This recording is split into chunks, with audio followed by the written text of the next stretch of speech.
Okay, can you guys hear me? You guys should be able to hear me now. Okay. Okay, let's see here. Let's see if this works.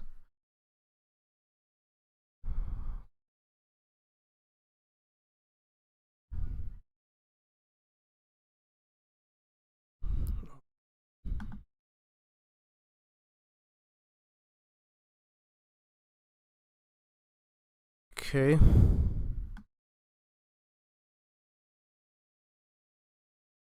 Okay, so right now it's fine. Alright, so let me tell you guys about what I'm going to do today. I'm going to be doing live commentary on the documentary, episodes 1 through 4 today. And I'm going to have Samox join me in a little bit. Can you guys all hear me now? Are we good? Are we good to go? I got to get started right now so that Samox could actually join me, because I told him 7:45, but due to my technical difficulties, I wasn't able to get that started. So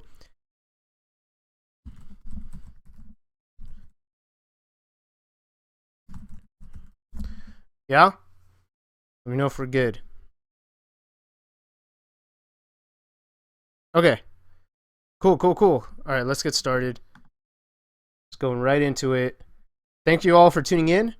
All right, let's go. So I'm gonna do it like you've seen those DVDs where you have video commentary. I'm just gonna play through it. I'm not gonna pause the documentary.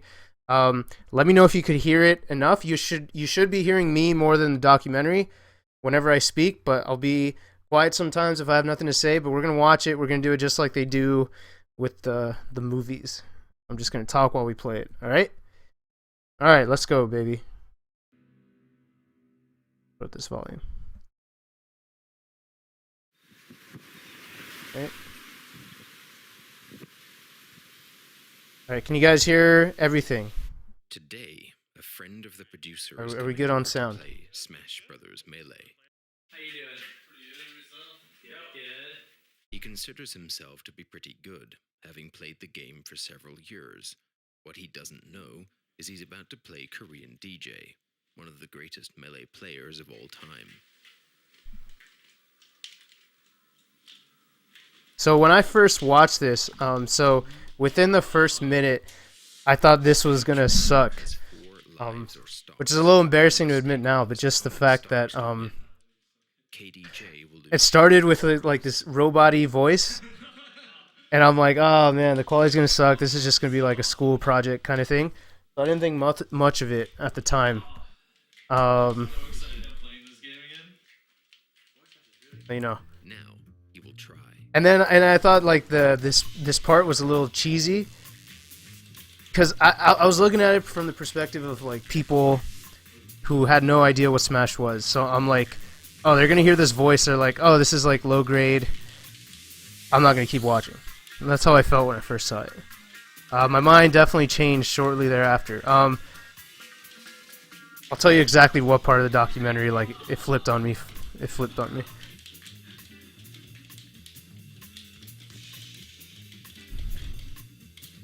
Did like the music right from the gate though. I actually decided to watch this like at 2 a.m. the very night it came out. I'm like, oh, I'll just check out the first episode, see how it is. I think I had work the next day too, and I ended up staying up till like 5 a.m. or so. To Korean DJ, who is one of the greatest Smash Brothers players of all time. Like this, like I don't know if this guy really knew what this was all about, you know? The guy who just lost to Korean DJ.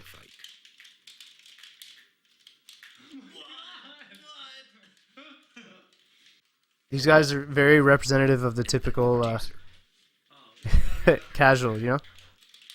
No, the narrator got... The sound of the narrator got better. When it first started, it just sounded robotic, because it's not a... I don't know how... I'll ask Travis. Could you guys remind me to ask Travis when he comes in? But I wonder if this was like an like. How is it possible for someone to be so fast and so precise that even 3 opponents would be no match? Okay, yeah. Let me turn on the. This is about a game that was never designed to be played at a competitive level. Okay, tell me if that sounds better. And the people who discovered just how far the game could go. Well, I'd never heard your name before, so go suck a dick. Tons of people behind me just screaming. He goes there ready to die. Best feeling ever. But mostly, this is about the 7 greatest. So that comment I made about ruled the world. about You want me to wrap up Smash, like, as a whole? he goes there ready to die, it was in reference to Vegas and the trips that Mango, myself, and like the rest of the homies would take. A brief history of Smash. It was the turn of the century and everyone was bored. Bored, that is, until Masahiro Sakurai invented Alright, a brilliant new way that of should be legally good now. reaching children. Super Smash Bros. Melee for Nintendo GameCube. Since then, everything has been just hunky-dory.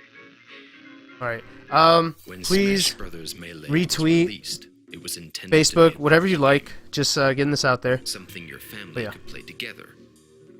Something And in the designed chat, let me know if you're for having any casual issues. gamer. The game was stocked with Nintendo characters most people would recognize. Donkey Kong,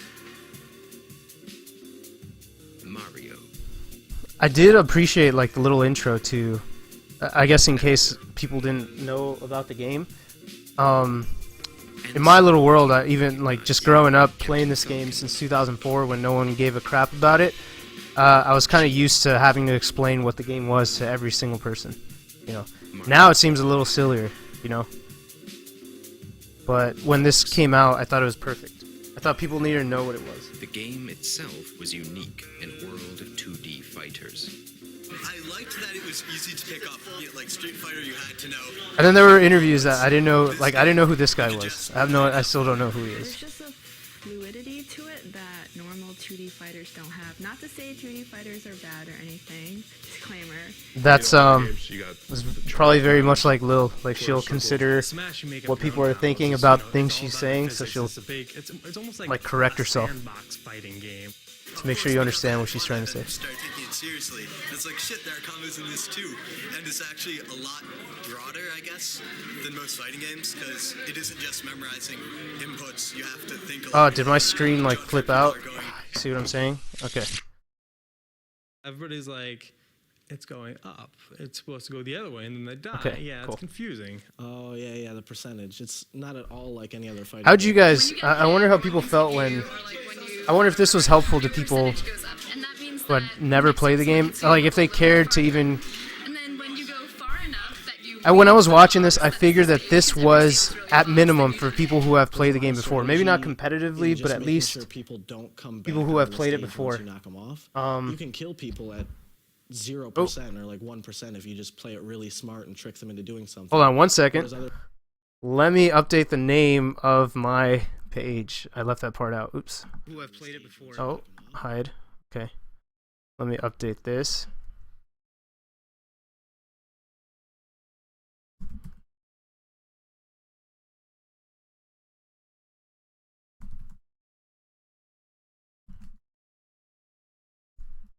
Okay, let me update that. Sorry. Okay.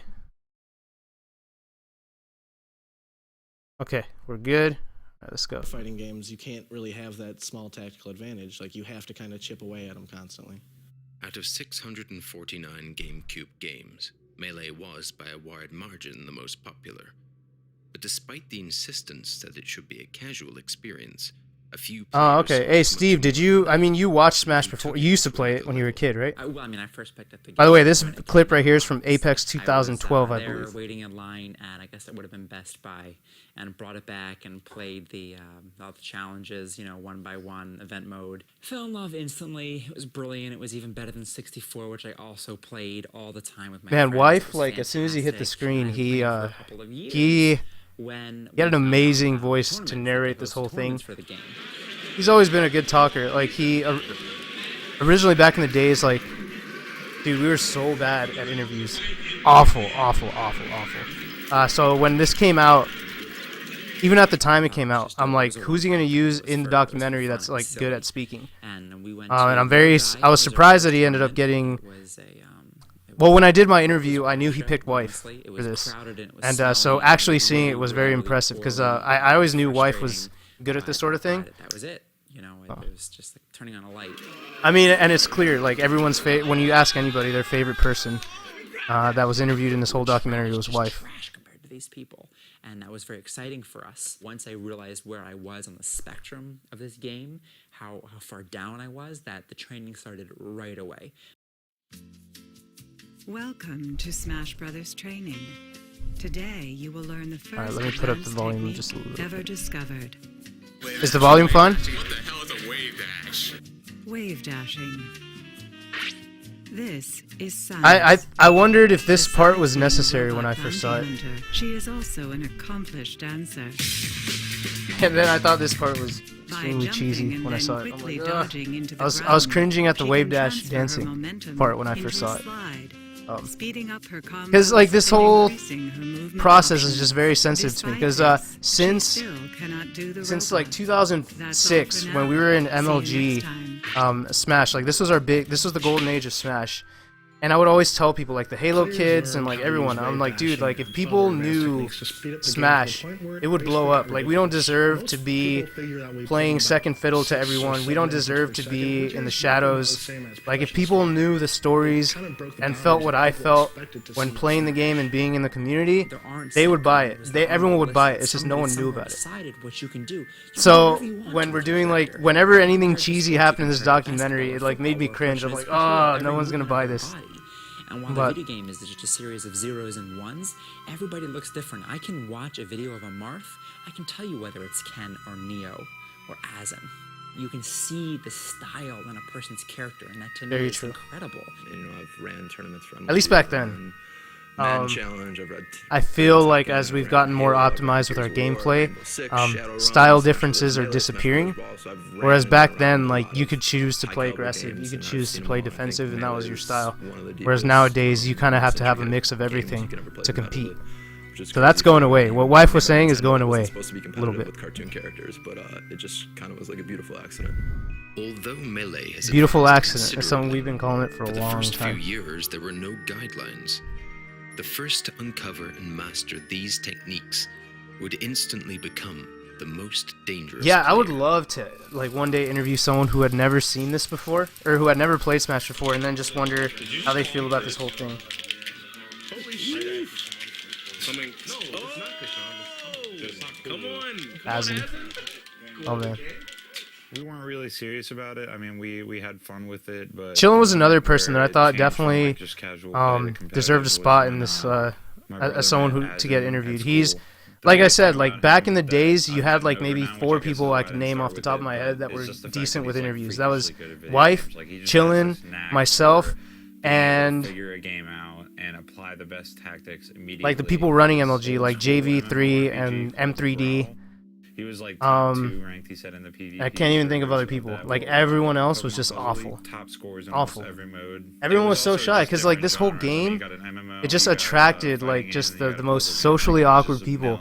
And I was socially awkward too. I just knew how to speak, and that was where I separated myself. But I mean, you know. Here, and he's just fucking like winning all the mini games. It's something, like I said, that I'm used to now, but it's still like when I go back and think about it, it's like fucking incredible to think about. It seems like any game that he puts time into and cares about, he will get. And this part, this little speech right here that he gives about Azen was always funny to me. It's like there's a way different mentality about Azen out here on the West Coast. Like we wanted to show that like we know he did well, but we don't have the same kind of awe about what he was. Because we would just see Ken just beat him all the time, and he only lost 1 set to him. We didn't get it as much as they did. And they were, they also had like a name. They were very like established. Love DA. We had seen their placements over tournaments. That was Tetra over on the right. I can name a lot of the players in those pictures that just disappeared. Like they stopped playing. X Japan was in there. Dire Vulcan used to play Game & Watch. Like Mike G, he was the king. Mike G, dude. He was. I remember when I first saw Mike G play. He made Peach look like Fox. It was nuts. Kamal, Link player. I guess they couldn't find a picture of him. He's a handsome dude. I think he's like a model. If you don't, I'll have to find you guys Kamal, a picture of Kamal. But that dude's like a model. Link player turned model. Yeah, they're all like 20. Still shows up to tournaments sometimes. Like the Bronx, and we're like, wow, like. I was like, yo, forget this, man. We're gonna go over there. We're gonna destroy the whole crew. We're just like these high school kids playing Smash Brothers, and like, these are like fucking 20-year-old like inner city people just like bringing out like hardcore trash talk. If I ever told people at school or anything about like, this is one of my I favorite go to parts. tournaments, and they're like, oh, that's lame. I'm like, oh yeah. Well, let me show you this motherfucker West that goes to these tournaments. He's a fucking badass. It's not even a lie either. Whenever I would have to convince someone about how cool Smash was, I would show them a Kilo OR. And Wes talks about him in this, but he was a Jiggly player from New York, for, you know, overall. And it was funny. He was even who was also a he would do like physical trainer, you. a personal trainer at like some gym, and he was just ripped. He was a good-looking dude. So like I would always show them Kilo OR to just like for them to be like, oh, okay, cool, people do this too. I could dig it. That was Noel Brown on the right, if you didn't notice from that last picture. Big Marvel player. Had over us at the time is because he knew about. That's the My B guy. Yeah. So he was able to do moves like, you know, L cancel his moves to stop the delay on moves before. I like this part. Before us. I think L cancel is a great way to explain that. Mastery, Asen had emerged as the best player on the East Coast. Because when you explain wave dashing, people still don't know. Okay, like what does that do? L canceling is like just a very obvious benefit to being more technical and knowing more than other people. Very first tournament series. It was really the first kind of national tournament series. That's JV3 of JV fame. Tournaments in his house, and you know, it'd be now turned poker player. He plays poker, and everyone would sleep there. Like, he's made a lot of money off of it. I used to talk to him when I tried to pick up poker. That's Matt Deasy. I've never met him in person, actually. In his backyard, and it was like, I don't know, like I don't even care to meet him, actually. He's kind of like, you know, open his house to them and house him for a weekend just to throw Smash tournaments. It's like you grew up without your dad, and he's never there for you, and like you don't care about meeting him later just because like you had other father figures. That's how I feel about Matt Deasy. Like I don't care about meeting him. I think we kind of had. I don't know if that was the best analogy or the most appropriate, we definitely knew we were really good at what we did, and the first story about Ken is like, you know, this guy like randomly posts that he won a GameStop tournament or some random tournament, and he can't be beat in this game. And the thing about that, saying that, is everyone says that. Like, they beat their friends, and they're unbelievable at this Everyone game, says that, and I actually said that myself so when I said I would dominate Ken the first tournament I went to. I thought I would totally do it, and then I would never. My plan was, I'll show up to this tournament, slap Ken around, take my $10,000 because that's how much I thought the tournament would be worth, even back in 2004. And then I would never show up again. And that was it. I would just be the best in the world and just bounce. He saw that post, and he actually contacted my brother on AM afterwards and wanted to do a money match. They thought it was going to be easy money, so $25 became $50, $50 became $100, and then eventually it became the $200 money match off the bat. To tell you the honest truth, I didn't even have the money at the time, and I still money matched them. He actually oh man, you don't know how common it was to money match people without money back in the days. I played Reciprus first. We used to do that all the time. He was like doing all these advanced techniques, like wave dash, catching items on air. I was like, how did you do that? I just had to rely on my instincts to take me through. I ended up beating Reciprus. Matt Deasy and Reciprus' face it was priceless. It was a funny thing because Matt Deasy's like, oh, okay, I guess I'm next. Matt Deasy would pick Corneria and then run to the one side of the chip and just constantly spam lasers at me, and I couldn't hit him. Every single time I approach him, he'd run to the other side. Sorry, I'm just contacting Samox to see when I can get him on. I had to adapt to that. So I found out that once I grabbed Matt Deasy, he wasn't able to run. So once I grabbed him, I was able to hit him. That picture's always funny. I asked best. And I'm like, I beat you guys. Aren't you guys the best? I beat you guys. Does it not make me the best now? And Matt Easy said no. The funny thing is, like, I would hear this story from Ken a lot when I went to his place to practice. You'd always hear the beginnings of his career. There's always dude, like it would be like a powwow whenever you'd go to his house back in those days. That's the Elite Five, by the way. You got Flesh Eater on the left, the big guy, Tava with the glasses in the back, Mana Cloud, his brother, in the front left. He had 5 members, and growing up, being in the Smash community, all I wanted was to be in Ken's Elite 5 crew. I had my own crew called the Super Friends with like my brother, Wolf, Omar, people you might have never heard about. But we were all good. But even then, I thought if it came down to Ken asking me to join his crew, I would quit and I would join his crew. And like I never told my team that, but like maybe they kind of knew it a little bit because I always like aspired to be very good.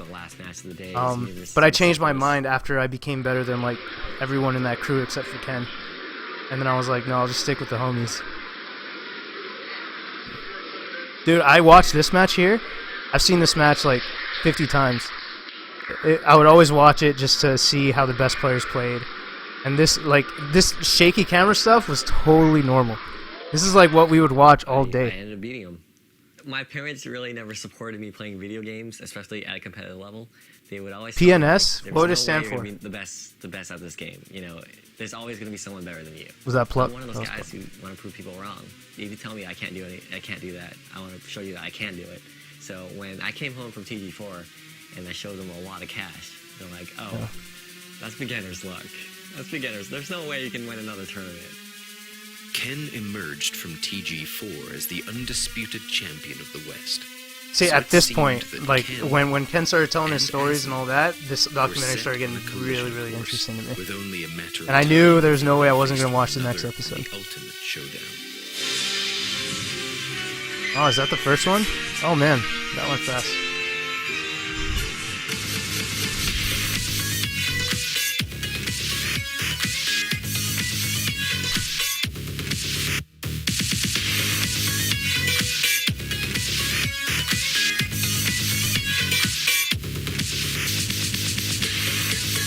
Yeah, I got the volume like at 50%. I still want my mic to beat it out.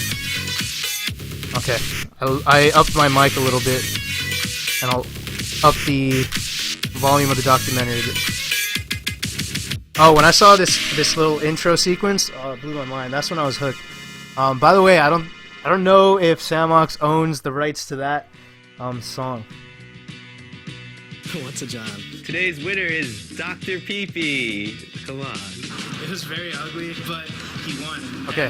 He won a lot. Ridiculous things. It's funny because like I talked about Azin at that point, and when I got interviewed, I actually like he asked me like, what can you say about Azin? I'm like, dude, like I honestly don't have a lot to say about him because we don't feel the same way about him on the West Coast as they do on the East Coast, and you can see it too, like in the documentary when people talk about Azin. It's all East Coast. East Coast talking about Azin. We got nothing to say. We got nothing to say about Azin. I'll tell you guys straight up. We don't have that. We love PC Chris. We love PC Chris, but we don't got it like that for Azin. All right. I think it's so tight if I beat them. Yeah, this kid can't even wait. All right. So after this, okay. Now, right when this starts, I'm gonna call up Samox. He's gonna join us right now for episode 2. I was hoping to get him on for the Isaiah episode because that's his favorite. But since I ran a little late, I got to get him on right now. 1 second. Let me just pause this. Let me call him up.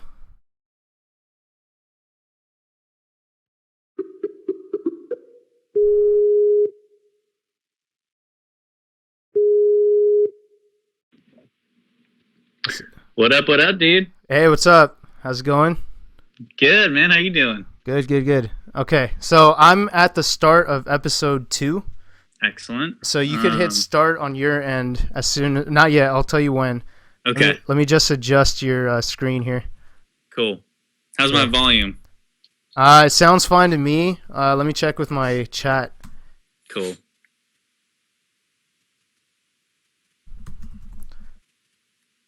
Okay. I'm talking about things. They may be at an appropriate volume. They may not be. but the chat will tell us. Okay, so they're saying it's good. So let me just move your screen a little bit. Sweet. Okay. All right, you're centered enough. Nice hair, by the way, dude. Thank you. I didn't try it all. This is my get out of bed. Yeah, it's like my bedhead. Yeah. I'm at that appropriate length now where it's like it looks good and it's long enough for my haircut. So. Dude, you have like curly hair naturally, right? It's weird. It goes through like phases. Like if it's short, it's kind of straight, but longer, it gets like nutty. Like you've seen my hair long. Like, oh yeah. No, I'm gonna get a haircut like yours eventually. Like I'm gonna embrace my curls. I haven't done that yet, so I'm gonna end up doing that. Your Che Guevara avatar, I think, does it justice, dude. Yeah, it's really good. I've been hearing. I heard one guy criticize that. They're like, dude, like he was like an evil figure. I'm like, oh, I didn't really think about that when I did this. I just thought it was a funny picture. Yeah, I mean, it's like, yeah, he was an evil guy, I guess, whatever. But it looks cool, man. It looks cool. I mean, it looks cool. Just like if you just forget who he was, just look at the picture. It's a cool picture. I don't know. Yeah, love it. Maybe when we get like just that next level esports, I'll be forced to change it. You know, we'll see what happens. I'll change his hat to like something else, like I don't know, like a babushka or something. All right. So all right, let's get started, man. Are you ready to synchronize watches? Yeah. Okay. So. Oh, let me just put it at the very beginning. Okay. Cool. So 3, 2, 1, go. Okay. So chat's saying it's good. And you'll let me know if there's something you can't talk about. Right. No worries. John, what's a John? It was like 2 a.m. and he was Let me fix the quality on this. He'll get me on the days where I'm just not playing too well. I did appreciate you brought back John's because John's was dying. I believe it was a guy. I was so glad actually that people like responded really well to that term again because it's useful. I feel like. Yeah, it was annoying, man. I was glad at that point that it was dying out because they would say it for absolutely everything. It just got annoying. Yeah, well, I feel like people might be saying the same thing now again. It's just like it's overused, but whatever. I mean, when people use it correctly, I think it props. I love this. I was able to find this interview of you. I think it was like 1UP or something. It was really good. Where I had my original haircut? Yes. Oh, yeah. Yeah, no, I saw that. Dude, honestly, when I saw the documentary is when I decided to go out and get Invisalign. That's... I'm not even kidding. I was like, you know what? Like, I don't like this. I don't like how my teeth are, so I'm gonna get them fixed. So now I got a nice smile now. Yeah, you do have a nice smile. We did our interview again. So, you know. I'm gonna be looking mad cute in the new documentary. Yep. I still have to re-interview Chillin' so he can show off his big muscles. Oh yeah. Even if he has nothing to say, dude, just like throw him in, all kinds of clips. Do you want to interview him at the gym just like for the sake of it? Yeah. Dude. Oh, so this intro. Oh yes. Now you told me that the song, like you just ended up finding was the song original or was it not? That was actually a song that was 8PM Music was where I found it. It was one of these songs, like they'll license it for various projects, and I grabbed it, and it sounded hype. That's all I knew. It was like it sounded hype, but gotta use that. So I would have preferred obviously to have it be an original piece, but it fit it, so I went with it. Nice. Some people create the tag. This intro to this episode. Oh, dude, I love the name tags. And it's funny when they name it, when they say their names, some of them don't realize it's silly. Like Chillin' Dude, when he did his, he was dead serious. He's like Chillin' Dude 829. Like I think he still thinks it's really cool. I love that kid, man. I mean, it is a good tag. It's not a bad tag, but it's so like 12, 13-year-old, which he was. He was like that age. Yeah. I had a friend from Arizona who would always go into the DC++, where we would download our videos, and he would come in as Relaxing Guy 928. It's like it was silly and it shouldn't be funny, but that guy always cracked me up. He would always come in like that, and he would all he would do is copy paste whatever Chillin' was writing in the chat. It's very funny. The fake name that PC used, Dark Evil Prince 955. I saw that somebody immediately started posting under that name. So. Oh really? Yeah, after the doc came out. They were able to express themselves where they couldn't before. Is that Voodoo Gen? Oh, I think it is. Yeah, wearing Yeah. a green Luigi hat. I don't Very know multi-talented kid. So this is wait. Asin's got his own episode, but is it this one? It's this one, right? This is like his episode, This right? this is his episode. He's absolutely absent as far as his voice in Yeah. this. Which is unfortunate. Here you are getting beaten in the sandwich suit out. Oh man, like I would body him. Dude, I want to play Asin so bad. I want to play him so bad. I was telling my chat earlier that like when you filmed this part of the documentary and you asked me to speak about Asin, I had almost nothing to say about him because over here on the West Coast, he's not the same kind of legend that he is on the East Coast. Am I right? Yeah. Did you get that vibe when you were interviewing people? I totally got that vibe, and actually, I'm really glad that you kind of cast him the way you did, just because like. You know, it was very honest. Like, you didn't sugarcoat it at all. It was like, it's an ugly way to play. I mean, it wasn't stylish at all, but he got shit done. Yeah, and... Can I swear, by the way? I'm sorry. Oh, no, yeah, you can swear. That's fine. All right. Unless, like, DG Bootcamp is, like, hosting me, then maybe we can't. Okay. He likes to keep it nice and esports. I'll keep it esports if you need. But he won, and he won a lot. He won, and he won a lot. Damn straight. He did, yeah. I want him to not. I want him to try and not win now, though. And H2 won most of their contests But with the other East Coast. no, elites. East Coast highly, Deadly well, at Alliance least and used Team to. Ben. They used to Yeah. regard Meanwhile, Asin very highly. the newly minted That little East picture Coast irked me just went to right play there, where you had Wes, Asin, and Wife. Wife Yeah. was not like a big three on the East Coast at any point. in time. Was he not? No, not big three. He was good though, and at one point he was better than Wes, but they didn't have like a big. I think that's why I got that impression, like, because Wes did say he had, like, you know, he had real trouble with Wife.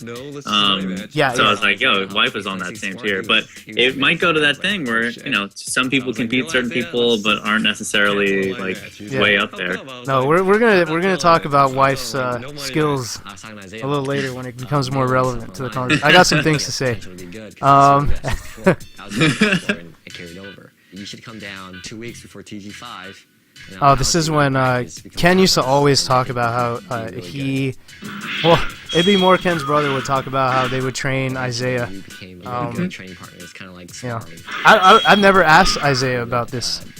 I think in our conversation I had with Isaiah, he kind of confirmed it essentially that you know, they're not necessarily trained, but like that they sparred together. Yeah. The way they kind of can describe it. They spar when it now. first happened, Yeah. It's a touchy subject with Smashers when they're good and then they have to give credit to who got them Right. good.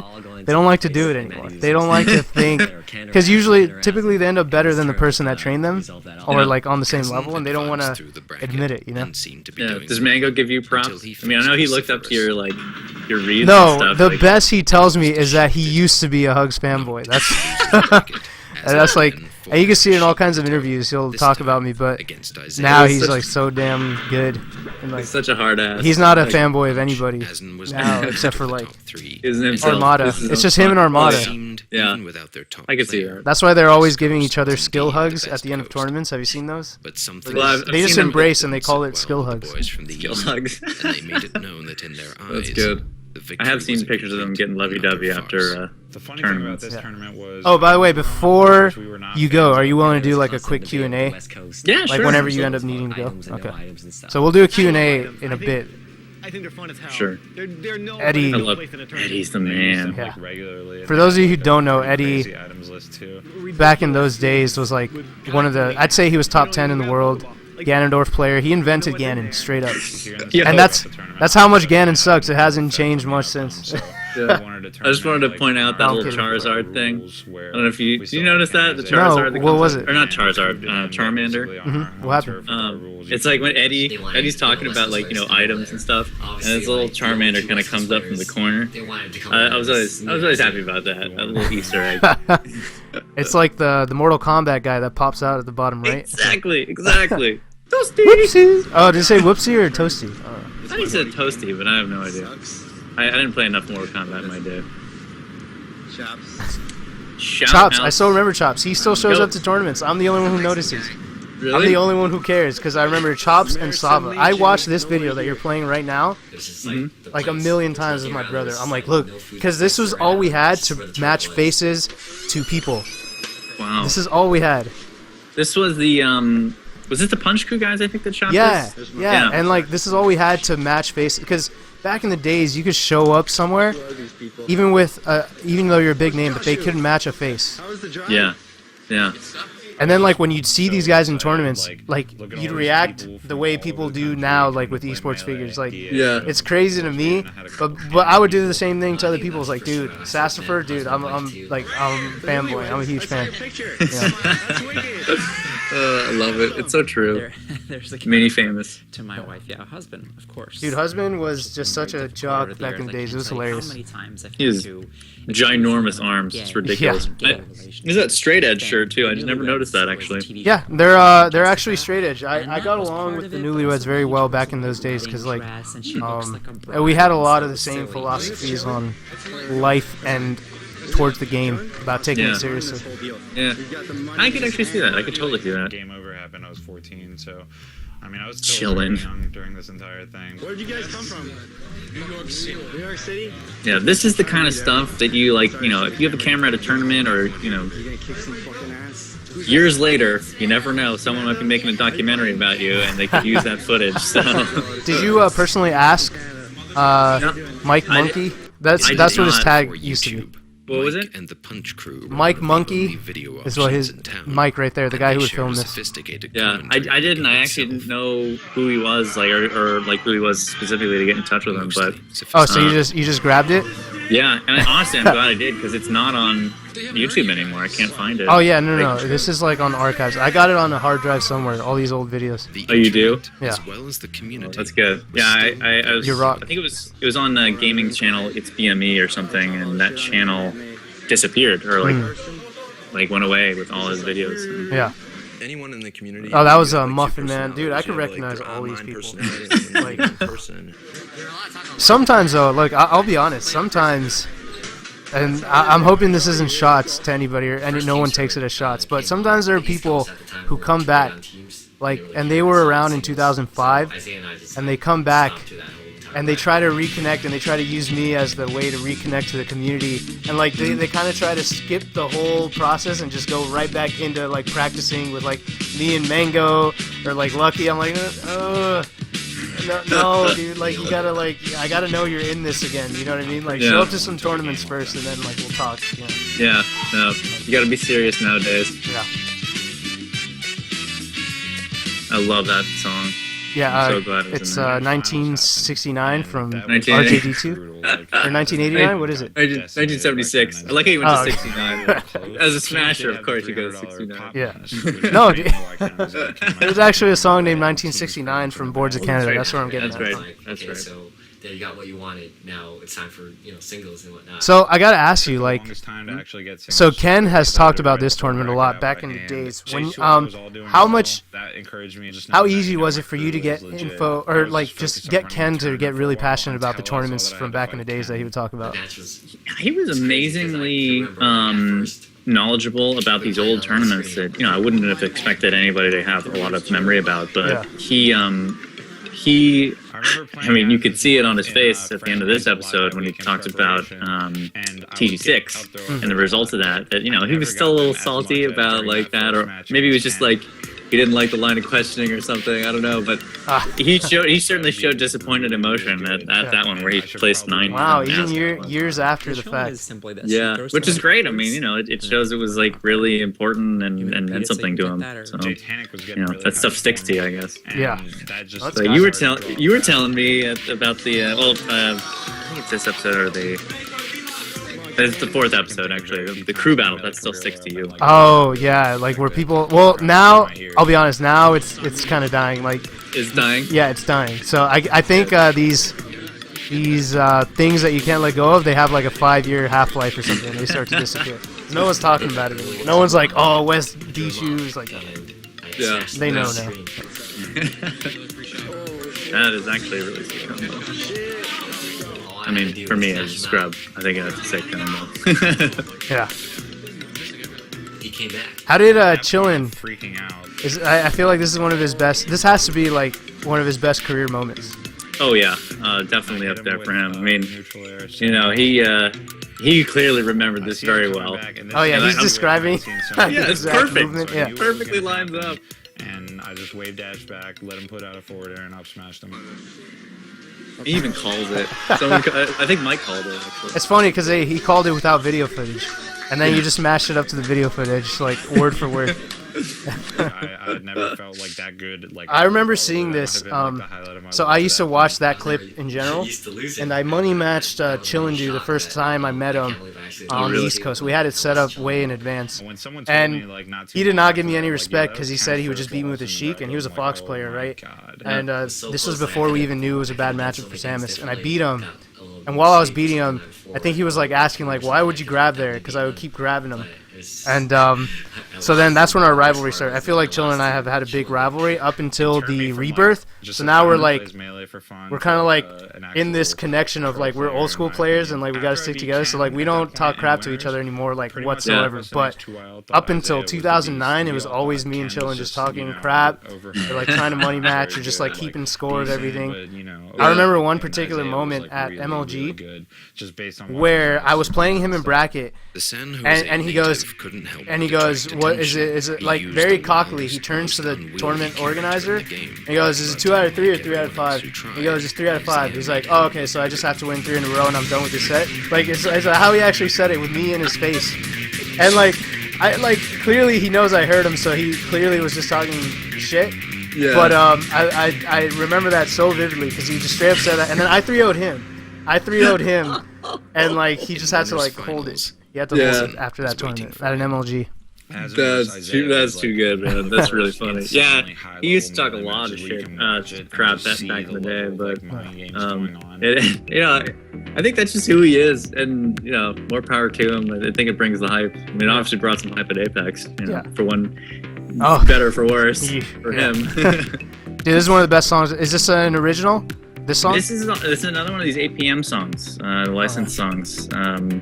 And there's some gold mines out there you can find for not a lot of money. They're just excellent pieces of music. Is one of them. If I wanted to play it on my stream, I'd need to pay for it. I'm not entirely sure actually. Yeah, you'd have to check into that with APM or kind of find out who owns the rights to Synthesized Galaxy, which is the name of the song. We thought we had pretty much taken it. Okay, so the thing that really killed us was I found this interesting because this whole tournament, the perspective is way different on the West Coast than it is on the East Coast. You know how they're talking about how just going on a rampage. They thought Ken was just awful and like he was overrated, and that Isaiah was just the real threat. He beats Isaiah, and now at the time, God, yeah. Thinking, okay, Isaiah just let Ken win for some reason because like Isaiah's a lot better. That's how little credit they gave Ken, and this stuck till like 2006. Like they even went so far as to say that Isaiah was just letting Ken win all these different times. It's like I think that speaks to even at that point. That quote's great. I know Ken had a great time saying I beat the shit out of him. Yeah, I know he did. Wrap this up pretty quick. It's 2 sets. Now, the funny thing about this little section here, I mean, Hugs, do you know about the pilot episode that I did? No, tell me about it. So I produced a pilot episode, like, a fake episode essentially of the Smash Brothers to kind of raise awareness and help raise money in the Kickstarter. And I used, my friends. In fact, this gentleman, I don't know if you can see him in the background right here, Jeff Fontes. Good friend of mine, and he helped produce. He was one of the fake actor or like fake smashers in it. Oh, really? At the beginning? Yeah, in the pilot episode. Not the main victim, right?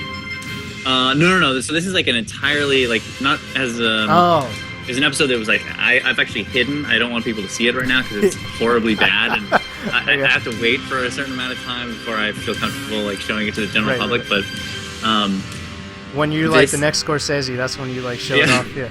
After the next movie comes out, I think I'll be okay and I'll let it out. But this sequence was actually I produced it for that in the pilot, but it was so good. I liked it so much that I used it for the real thing. Ah, okay. Interesting. With that music as well? Yeah, with that exact music. I cut out a little section from the pilot that was a little bit long. I truncated it a bit, but that's essentially from the pilot episode. Oh, and this is great too because the episode started with no Johns and it ends with Johns from Chillin'.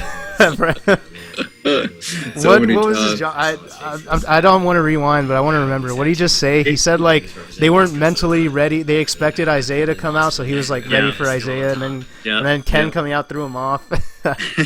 That's why after making this episode, I mean, I don't know how these things kind of worked out, but I knew No Johns had to be the title of this one. By the way, I wrote this little teeny piece of music right there. Oh, really? Yeah. Oh, dude, it's perfect. Dude, that's awesome.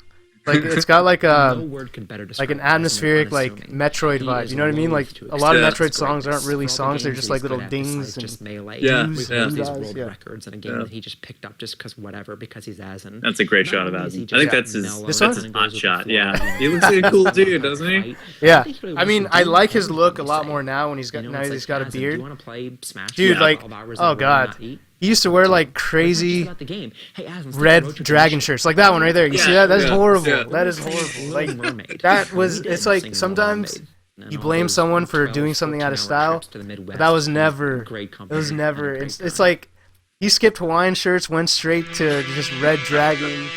Oh god, it's horrible. I'm glad like we upped our style, you know, nowadays. Smash has style. Scared of the Yeah. Japs.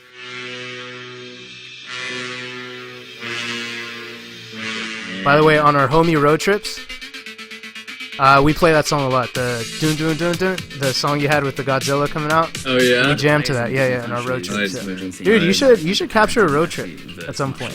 You know what's I don't know funny? if you have. I did. I went with Matt.Zeb. It was a short road trip. It was just to Justice 4 from Boston. But I made sure to kind of get that Smasher road trip experience on tape. Although we did a little bit of that road trip too in SoCal for the when we went to San. I guess what the heck was it? To Mangoes? Yeah, Mangoes. When we went to the beer festival. Oh yeah. But it was just like a. Oh yeah. That was like a 2.5 hour drive. Yeah. I guess that counts as a road trip, right? Yeah. It counts. Oh, people don't know about that yet. We had a whole weekend in SoCal for you. Secrets coming out. Yeah. For some, the issue was already The brewery we did. We went to. Can I talk about it? Just the brewery. Yeah, part. sure, Yeah, absolutely. like we had invited a few of the top like Japanese myself, players to compete Mango, in the Lucky, States, including the formidable Kathy, Captain Jack. Lauren, went to that. Chu went to that. Johnny, SUJ. SUJ, That was a great tournament. Dunskies. To be We honest, all went to a when brewery Wagner event. goes back and forth, Marco, she's the second a best brewery thing event in out Asia, in so it was the most San fun Diego. Chu, more so Alex than 19 any of went the rest to, of us. In and we addition to just. being the first Oh international my god! Like tournament, it started getting ugly at the TG6 end. Like you have to was drink put an 15 little end to tasters, an annoying West and Coast they're just like practice. ridiculously strong, and we had to. to. Oh man, like it got rough. Like we I were. only got to 10. Yeah, I think you put your camera down to a certain point, right? You just couldn't be a responsible, I couldn't do it journalist at anymore. that point. You start like filming crotch shots and. Yeah, no, probably not. Just kidding, but.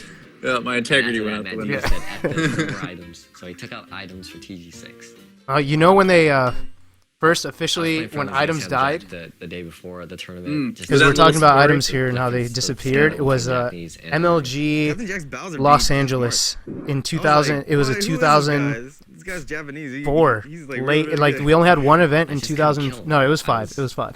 We had one event in 2005 Like every single time where smash him at like 100%. at that point M3D, the leader, he's like, all right, items are gone. They're done.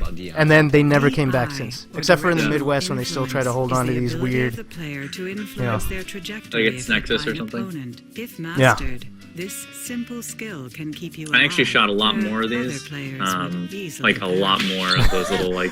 I really things. the little cheesy. Like, Yes. I'm glad you got rid of them, to be honest. I figured like I could use a few of them in the beginning, just kind of like DI. break it up, That but totally threw off my game. No, they introduce were them. good, but Played like fast as a with the smasher. ground. So, I was letting him hit me, because I was I'm DI, already in the and then community, I I'm like, ended oh up no, this is so losing the match. cheesy. Yeah, Like, people were surprised by that. And I still remember. but Allison other people, saying, I'm sure. like, I don't know if you've gotten feedback on those little. when he lost to him, he Most goes, people I "Redo think my are fine with Pikachu." them, but I'm most sure people I assume you know thinking, if okay, people are DSF more in the loses, know, just might be a sweep little the more losers, like, what and the then hell is DSF this? eventually took him out and losers. Yeah. It was a bad ride home too. Like, Oh, this is him talking about that was the TG6, first right? time I did Mm-hmm. Oh, you could tell like his body language. He's Even like. though we ideally would like to Yeah. see Adam Normally fight he's Ken sitting again, much 'cause it's higher just and always prouder, an and Yeah. here he's like. This Yeah, is really watch opened the door at for the Adam end to too take when he like talks about the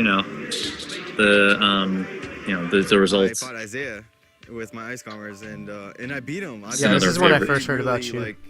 I don't want to say Right here badly, for but, that TG6. At TG6, yeah, when some random ice climbers got third. losers And 2-0. keep in mind, at this Just point, I was showing, only like, in the scene for like dominance 3 over months. which But no one had ever I had done. already thought Everybody was that I like, knew "Oh, everyone man, that was who's worth this? knowing. Look at And this then ice climber player. Other than Asin and Ken, there wasn't anyone who could really touch Isaiah, or so we thought. And then all of a Shoot, sudden, I love Chu that comes shot. in. Nice with lighting this on his back. considered low Yeah. tier at the time character, Ice Climbers. Like, he single-handedly probably moved up Ice Climbers 10 spots just based on that performance. Yep. Like, ice climbers weren't a Captain character Jack. whatsoever until he came. Yeah. I lose to Captain Jack. It's set up Asin versus Captain Jack, and I'm on the phone with Chu while the finals is I happening. remember this. I remember getting so pissed off that literally everyone in the venue, it seemed like, was cheering for Captain Jack. People don't understand, like, when this happened, this is happening live, and none of us could see it. Not a single person can see it. And Yeah. you just have to have a friend who's reporting it, or you check Smashboards and you keep hitting refresh as you're getting news. Like, Captain Jack up 1 match, and like all you got is matches. You don't know what's happening. Wow. They might say something like chain grabbing's going on, and you're like, oh, crazy. It's like radio, dude. It's like watching a sporting event on the radio. That's so cool. And then like a week or 2 later, you would actually be able to download it and then watch it along with everyone else. It was crazy. What a wild time, man. There's so much more access now. Yeah, it was a crazy time. Something that I didn't get to cover as much was the fact that people would like try to figure out techniques and then, you know, wouldn't try to keep them secret. Once Asin... Oh, yeah. Keeping secrets is huge back in those days. I remember, like, congrats like to husband Asin, best player in the specifically. world or something like that. Like, I was just like, okay, I was this is beating it. This him, is the best in the world. It's just and cool. then he stopped playing me, You know, how and he good said, because I Asin don't is, want you to best- figure me out. best in the world And now, not because, and you know, at he that beat point, everybody, instead but of getting because he that also as a beat lesson, I got Japanese the opposite as a lesson. But I he still thought, won, you know. I thought He's if I Congrats to Asin for that. if I deserve to be good, then if I'm worried about people figuring me out that quickly, then I don't deserve to win. So like Yeah. I just would always try and give away all my secrets when I'm playing, and if they got me, they got me. But I'm gonna adapt. I'll see what I can do. But then that was the philosophy back He then doesn't for get most too people. excited, but, you know, he Was definitely you just really hide your happy about secrets, it. He had his big ass and trophy they wouldn't that he learn. won on the They plane, really wouldn't. showing that off. So he was pretty excited about that. Shots at husband, I guess. Yeah. The Asin episode. Yep. You know what I've heard? That's I've the heard. Speed and the combos and everything that goes See, I was on. more of an Isaiah fan, so I'll talk about Isaiah. That But was as Isaiah. Asin, He's a weird guy. he comes back. I feel like that whole, the tournament on the East Coast where he won.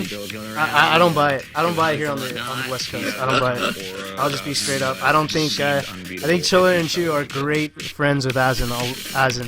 I'll leave it at Yeah. that. But Yeah. I'm not a believer. You don't think he's come back? No, I don't think he's back. No, hell no. Come on, play me, dude. Play me, Asin. Come on. These are all the Johns I could count. Oh, you actually counted 13? That's it in the whole episode? 13. I mean, I was pretty generous too. So. Oh man, I gotta recount this before my next stream Friday of the second half of the documentary. I'm gonna count this up and I'm gonna give you the real You count. should. Yeah, because you're not considering like all these. Oh, there's also Silent Johns, body language Johns. You haven't heard of those? That was. I don't know if I counted Silent Johns. Like if you just look down at your controller, that's a John. You're blaming your controller just by looking at it. You don't have to say anything. That's when Johns started getting annoying, but definitely Silent Johns were a thing. That's too good. But okay, so I don't know if you could do this episode. I don't know if you have time. It'd be great, but if not, then I could pause for Q&A. Whatever you want to do. It's 11:30 here right now. I think Q&A would probably be good to do now, Okay. and then maybe I can come back and assist in some commentary for on one of the other episodes next week, maybe. Yeah, for sure. Okay. All right. So we'll pause there. Want to open it up to the viewers. Are we getting a PPU raid? We are. Oh man. All right. This is good timing then. If it is, I'm seeing PPU getting talked about here. But good timing on that. So we got Samox here. You can't hear me. I can hear you. Oh no, PPU is asking if I want to be rated. Yes. Oh. Yes, absolutely. Why would you not want to be rated, dude? Please raid me.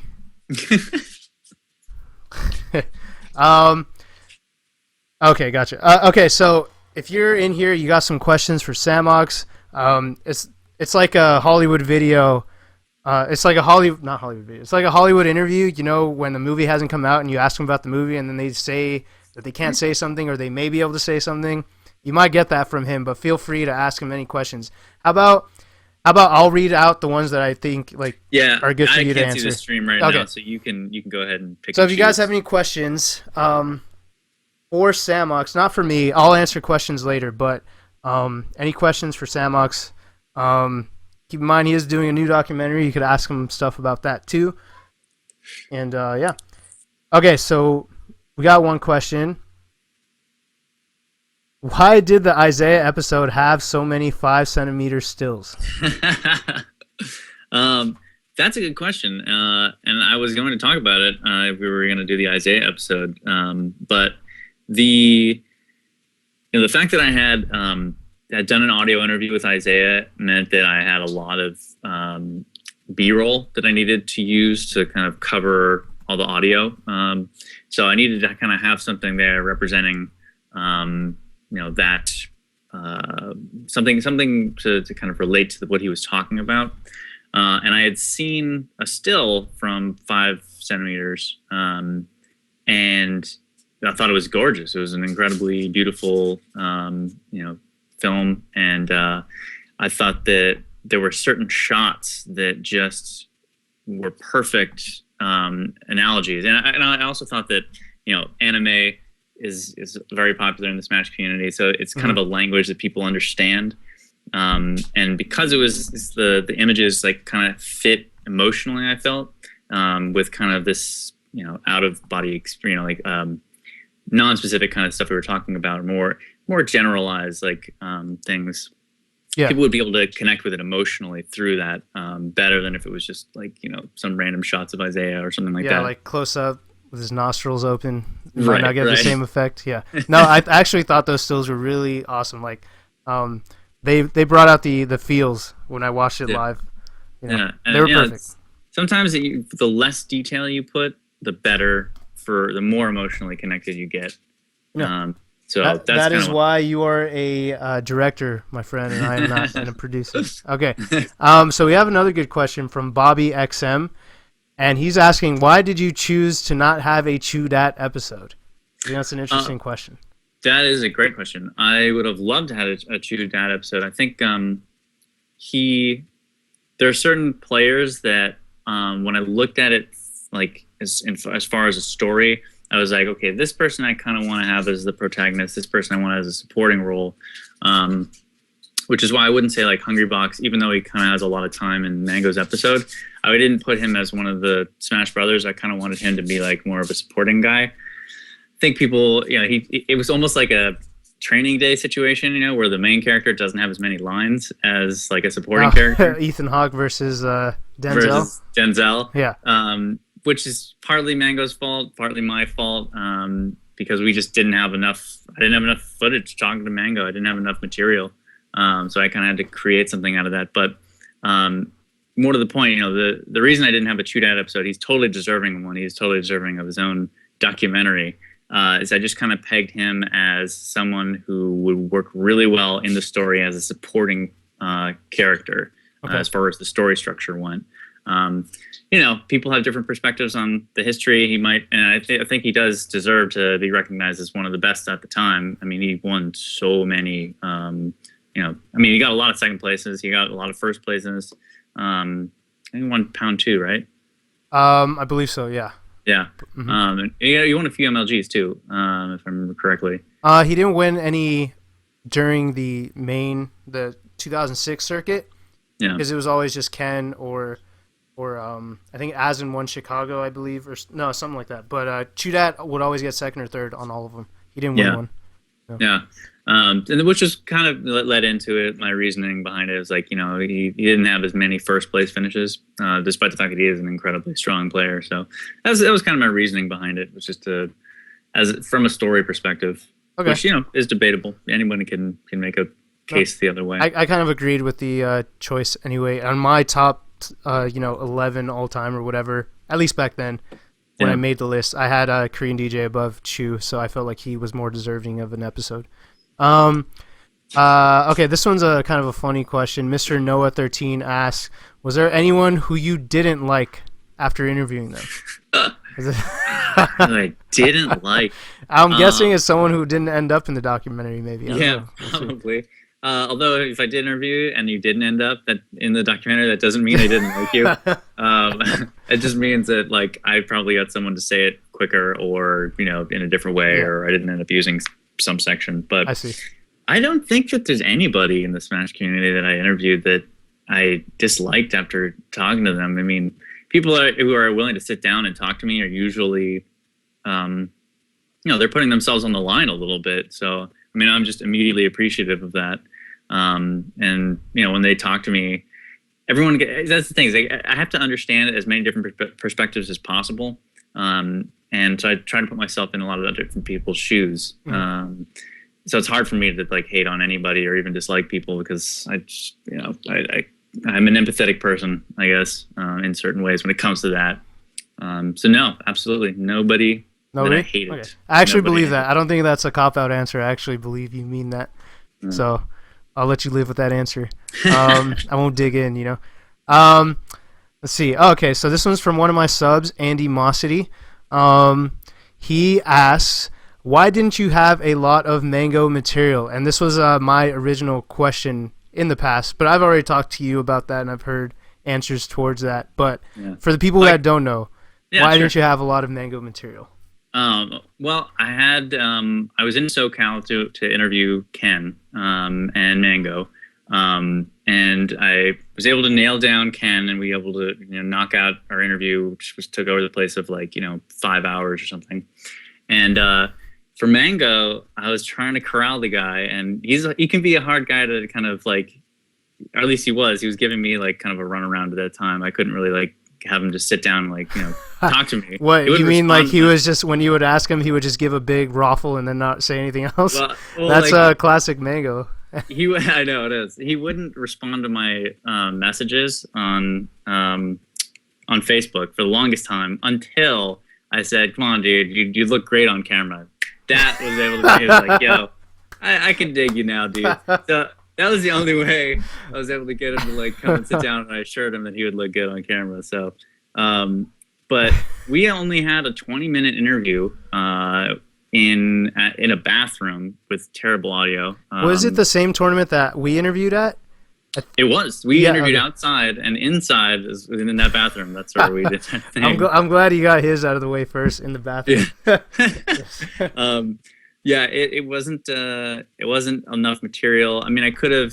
The thing is, I was on a clock sort of, because I had him in there, so the tournament couldn't really continue, and everyone had to be quiet for me. So it was not a good environment. Didn't get a lot of material out of it. That's why in his episode there's a lot more HBox talking. So but this time around, Mango did give me a long interview, and we're going to interview again, doing follow-up stuff soon. So there'll be a lot more material to work with this time around. Okay, perfect. Another interesting question, I've seen it a couple of times. I saw it from a bunch of different people, so I won't credit anyone on that. But will Leffen be heavily, or at least somewhat, featured in the newer documentary? I think you can count on that. I mean, he's definitely made his presence known. He's, has been in a lot of my my camera. He's been in my shots, because he's good, and he deserves to be part of the story. So, yes, without saying anything else, he is part of the story. Okay, gotcha. All right, keeping it close to the chest. All right, and I know you've answered this question a bunch, but for any people who haven't had the chance to hear the answer, when do you expect the new documentary to come out? Sure. If I'm lucky, I'll have everything I need by the end of this summer. If that happens, then there's a good chance it will be done. There's a possibility it'll be done by the end of this year. More likely it'll be done in the middle of next year, with all the graphics and stuff I need to get done, and various quality things I want to make sure happen. So probably done middle of next year. I think it's the best case scenario. Worst case, end of next year. Okay, sweet. And okay, I'll make this the last question.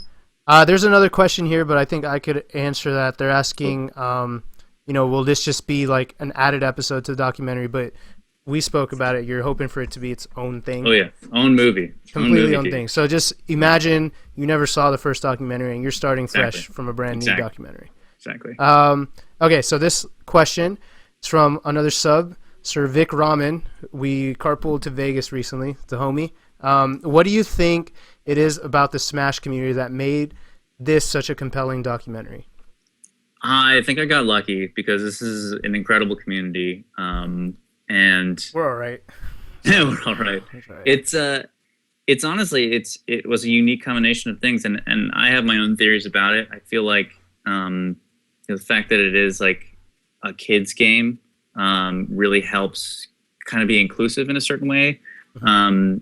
Which is funny because that used to be our detriment, Right. Yeah. Right. I mean, that was like the thing that was like, oh, you're not part of the FGC. And I remember that being a big thing. It was like, oh, we should be part of the FGC or something. But it really, I feel like because of that, because it's 4 players, it gets people involved. You go over people's houses, you sleep at their house.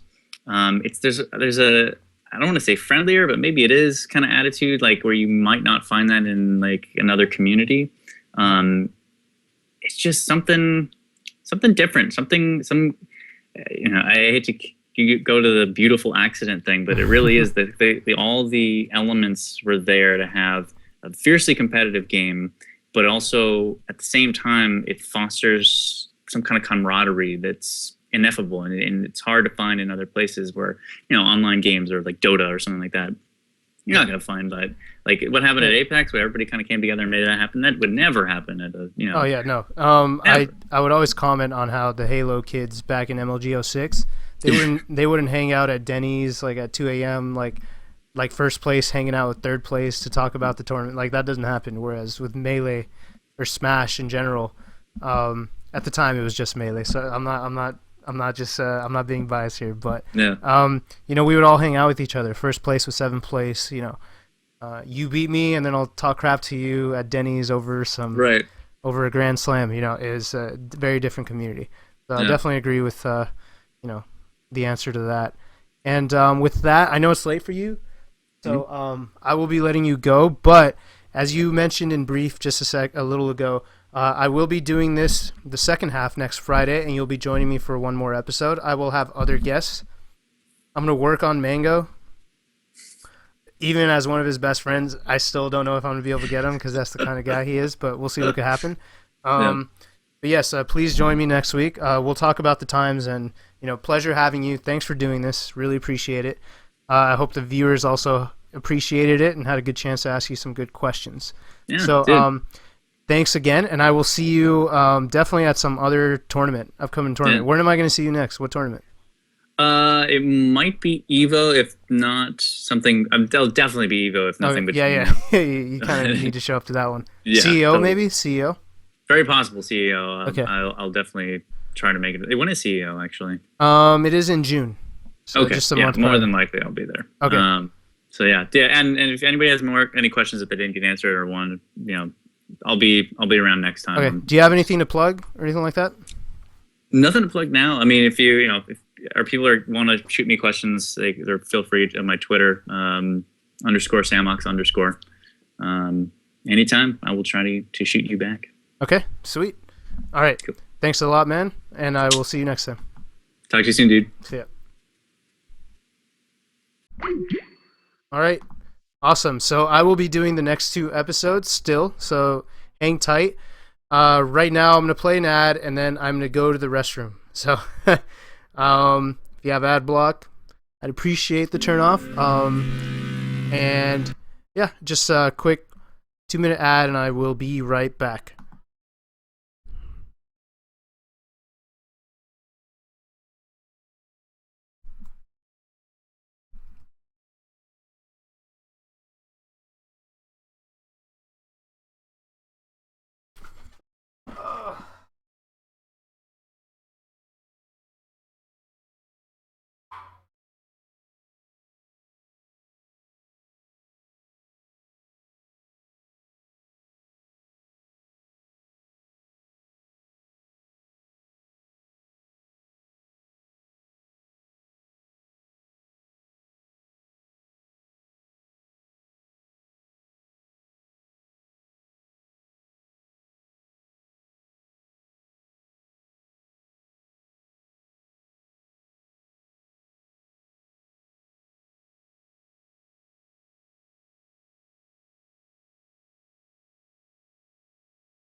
All right, I am back.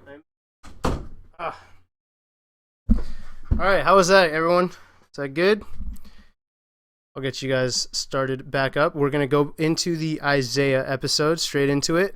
Before we begin, if you're new here, I typically stream viewer critiques. You submit a video of your match, and I tell you how to get better.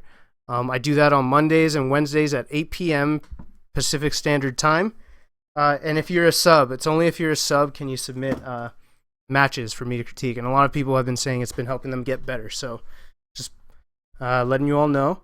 If you're new here, also hit that follow button if you like what you see. And all right, let's continue. All right. By the way, this one, when I first saw this one, oh my god, it hit me in the feels, man. This was a very emotional episode. Apex 2012, I was at this one. This is when I retired, before the doc brought me back in. Vector Man on the left, the Yoshi player. Players know almost everything about American players. A bit like how European. That's Admiral right there. If you didn't notice, standing talking next to Wobbles. It's really amazing to suddenly meet all the people, you know. And see Armada cheering alongside Captain Jack. I'm sitting there doing commentary next to Doggy Salmon. No, yeah. Those guys. Shout out to. Wait, what? These murmurs start echoing through the crowd. Isaiah, and eventually we get word of this. They're trying to get Isaiah up. I was actually very hyped when I saw this live, and I was very hyped for it. I kind of knew what would happen. And eventually it's going to bubble over. So the crowd is chanting his name. I knew what would happen in the sense that the match wasn't going to be super impressive, but it would just be hype and fun. But I didn't think Isaiah would straight up be Isaiah versus Captain Jack. Just sandbag as bad as he did. 2012. This is the best moment of my life. And then the match begins. Okay, here we go. Is this how do you all feel about this episode? This one's my favorite. This one or the Korean DJ episode? Isaiah! That's pretty bad. You need to wait for him to do something though. Right now he's just kind of rolling around, getting slapped in the face. Not getting and then they start hitting each other. I'm getting hype. I'm oh, okay, it's actually starting, but nope. Because I've seen UFC fights where they dance around each other for a long time until someone gets opened up and then it starts going. But this match never started. It was awkward. He was going to turn up the jets. That didn't happen. Isaiah, he's done this before. He's just shot around. This is actually where I first met Prague, I think. Or no, I think it was Rom 4 or Rom 3.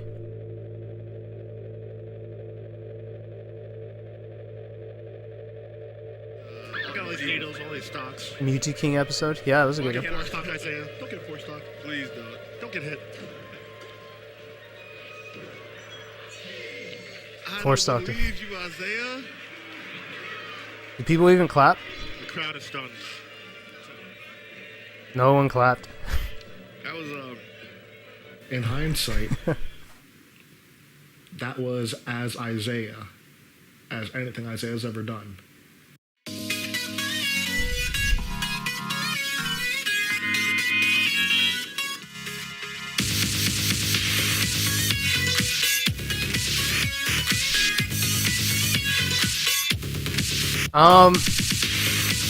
Yeah, and it was, I hated, I think, okay, so Isaiah invented the whole persona where everyone excuses your losses for, and saying you're just not trying. That didn't exist until Isaiah, where he could do anything he wanted. He could lose badly, he could get 4-stocked, and everyone would always be like, he could win if he tried. And, very few people have gotten that honor since. Not even Armada, when he went to EVO, did he get the same kind of respect where people were saying, oh, he could win EVO 2013, where he got 4th? They're like, oh, he could win if he wanted. Not even he would get that kind of respect, It's worse than sausages.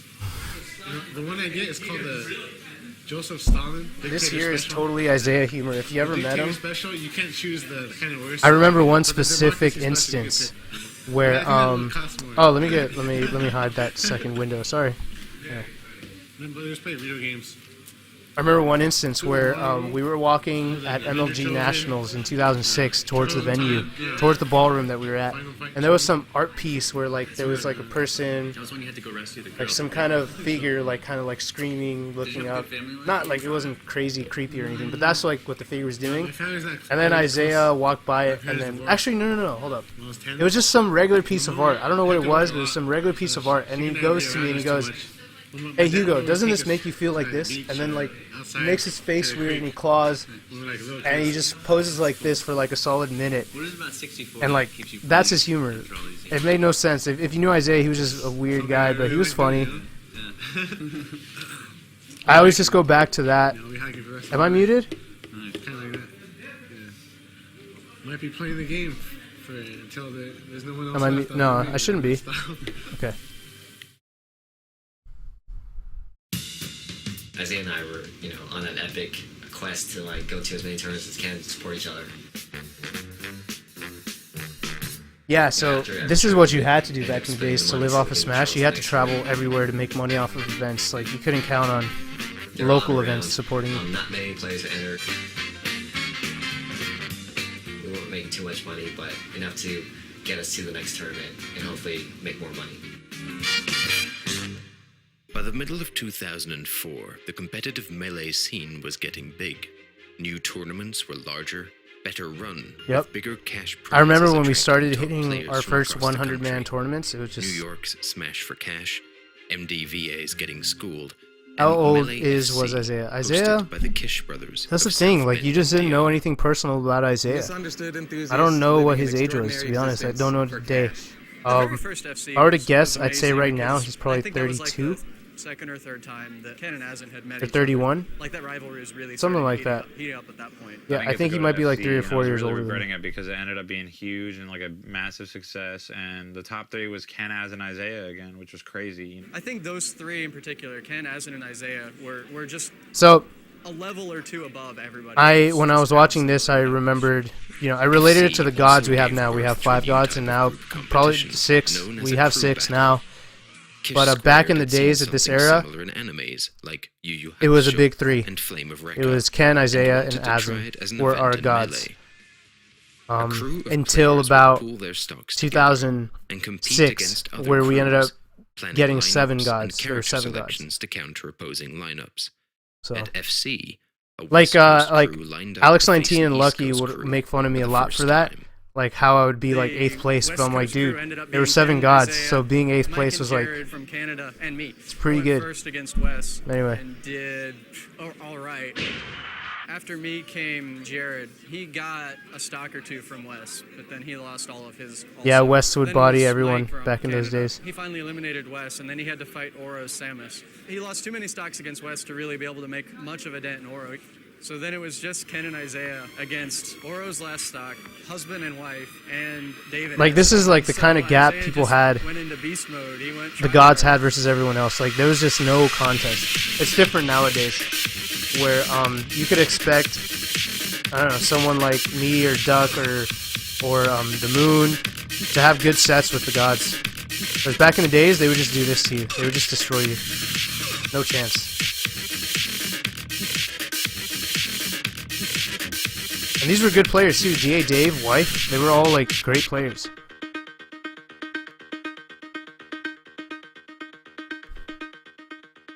It was absolutely ridiculous to just see him just plow through. Dude, crews used to be a lot more fun back in the days because if you were good, you could easily take like 14 stocks. Aggressiveness and the speed and the combos and everything that goes with that character, it's scary.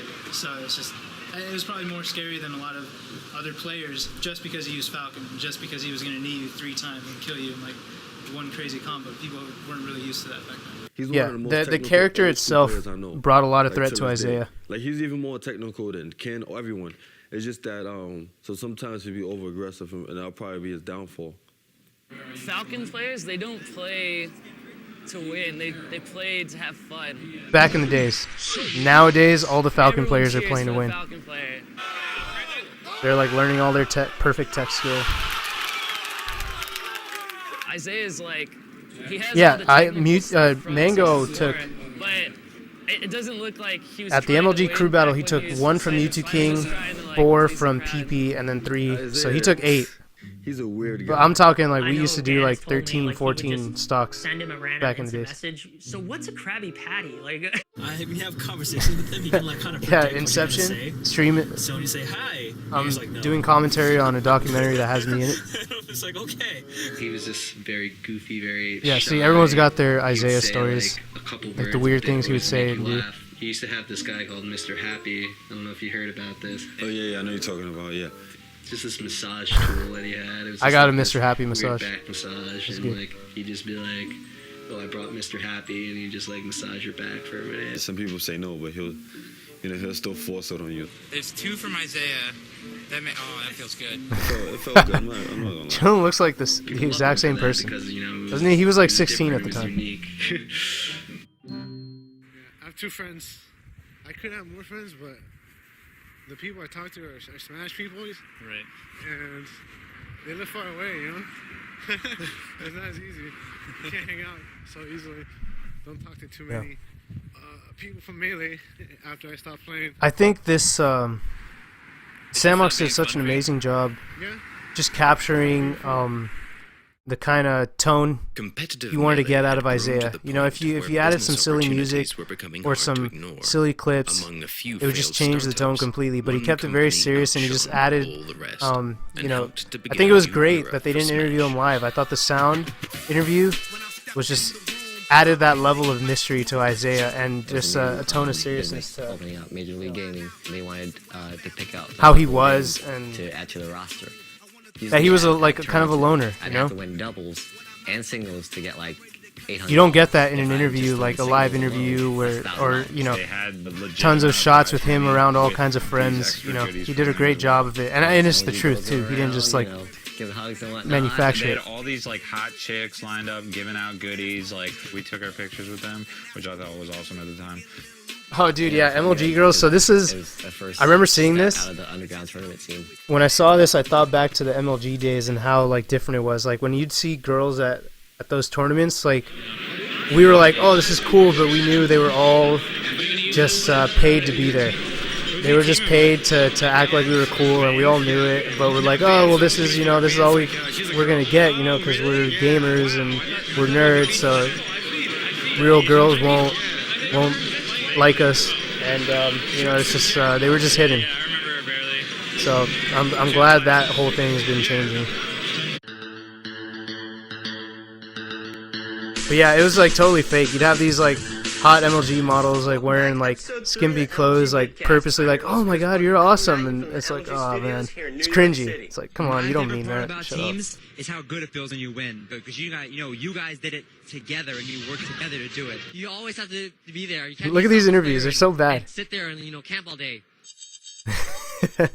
Except for like wife was First alright. individual that comes to my mind when I think about amazing teams players is Isaiah. If you've seen Isaiah, what he does best is he is always there for Ken. It's just Isaiah just tearing a hole through everything in his path. Isaiah is. I like how he used like the without exact question, people the he best interviewed teams for this player to ever play the documentary game. to I don't begin think with. anyone would challenge that. And when you put him in a team with the best singles player at the time, it was absolutely daunting, and playing them was ridiculous because they would play with Marth Falcon, and if you somehow found a way to get the edge over Marth Falcon, they just play Marth Sheik, and then it was just stupid. Isaiah's Sheik is dumb, is stupid, is ridiculous. You feel like he's breaking the game, and it's not even any fun to play against. He gets you by the balls and doesn't let you go. Isaiah grabbed forehand to get combo. Was Chillin overweight? No, Chillin was a heavier guy back in the days. If you didn't know. The can really die easily at this percent. So can PC. This was the greatest 2v1 comeback in my memory. I'm sure there are better ones now, but this was like the first like really impressive. Look at Mewtwo King. You're about to see it right now in the back. Look at Mewtwo King. He's such an Isaiah fanboy. Look at him in the back left. Or back right. See him? He does the awkward like late push on him. Like he was so happy. He was the biggest I love this room. Isaiah fanboy. I don't know if people know that about Mewtwo King. You know, He loved Isaiah like for the longest. Loud people, you know, just peaceful. You know, New Jersey has some good tap water. Way better than San Jose. Did you like San Jose? Yeah. Thought this was great. I do like San Jose. Especially now because of the hills. I'm a hiker. See how he's keeping it quiet? And NorCal is good because year round, you have to worry about a bunch of snow or bears. You don't have to worry about bears. You don't have to worry about mountain lions, but I've never seen one. Yeah, I always imagined myself fighting off a mountain lion. Yeah, I did that too. So cute. Yeah, no, it was cute. Like he's such a like a cliff. Cute little fanboy in that clip. And I was saving a little girl from the mountain lions. Yeah. No, I don't think Isaiah's the reason he names Marth Sheik. I daydream a lot. I think of things happening that haven't happened. Like I pretend they're happening. Yeah. Like I pretend I'm talking to someone. Yeah. You think some people just naturally get along? Yeah, right? Yeah. I should have asked Samox, and I wonder too when I saw this, like how he got him to talk about this, because we never talked about this. I don't know who.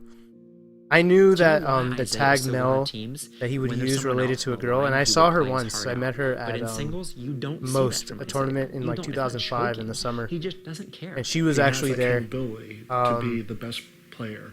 I didn't know if it was like a real thing, if they were actually together. Doesn't want to harness it.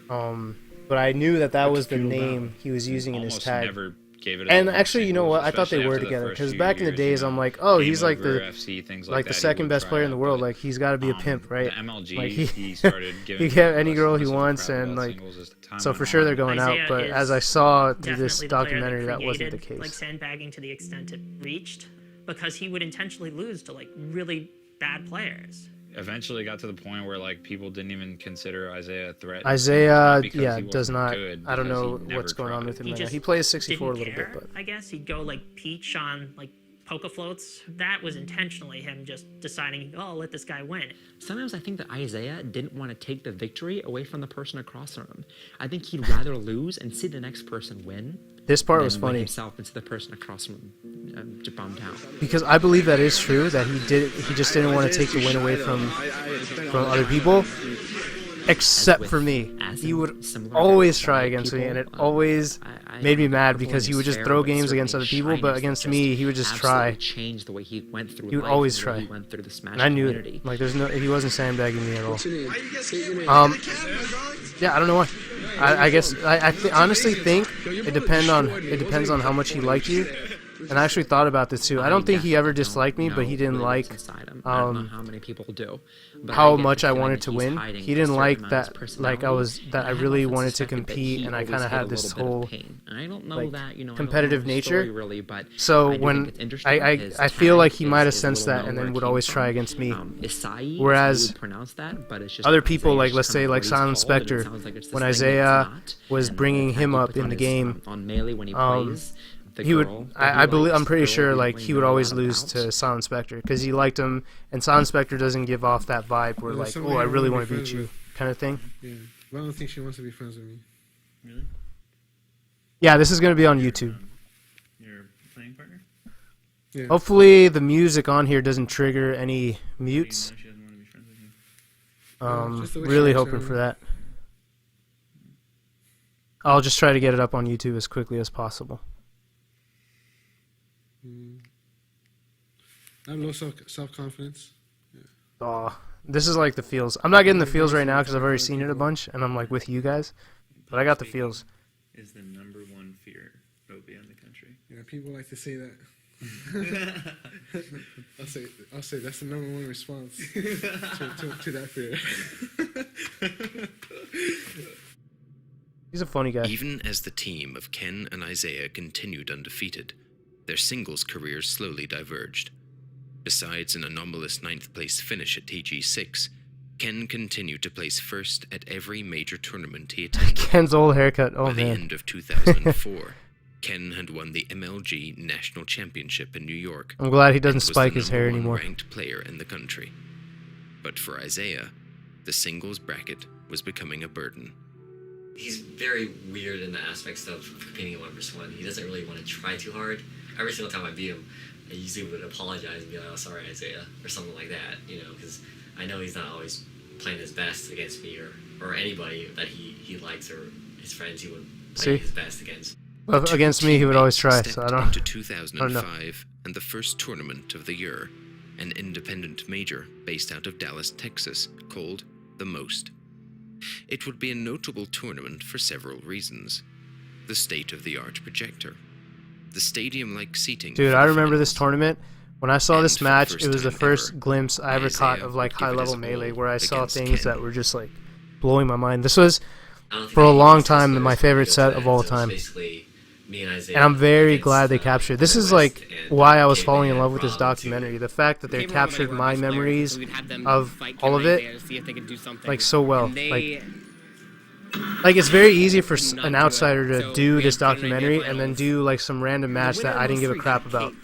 But he's capturing these Black matches Cape that was a people big, like, legitimately cared about silver kind of sword at design on those the back at that of it. time. You know, when And this so I set think came Isaiah out, really it just won blew that everyone's game. mind. He played to win. This is one of the best songs in the documentary too.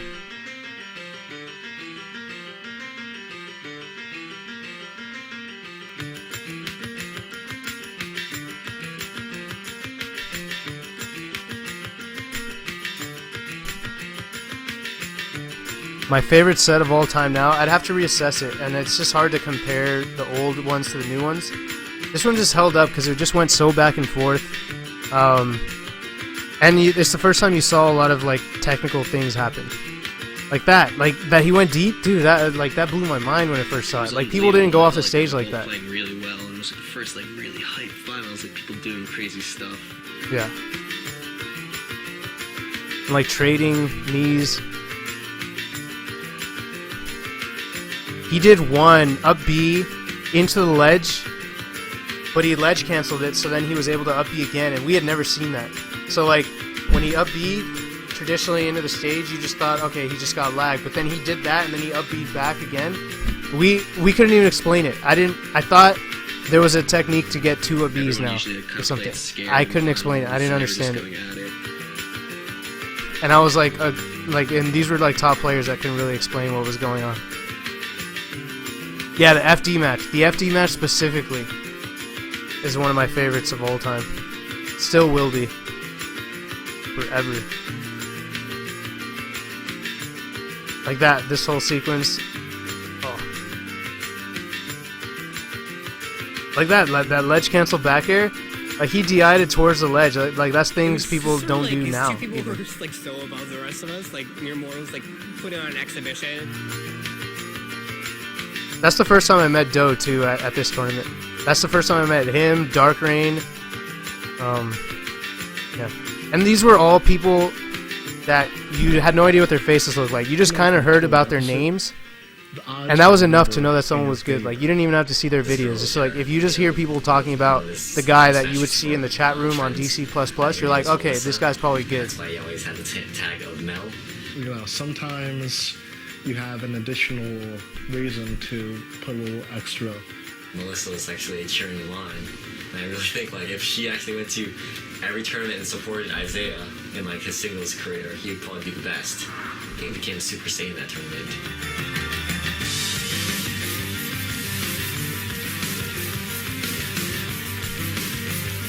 I didn't know there was a Dark Rain Michigan conflict.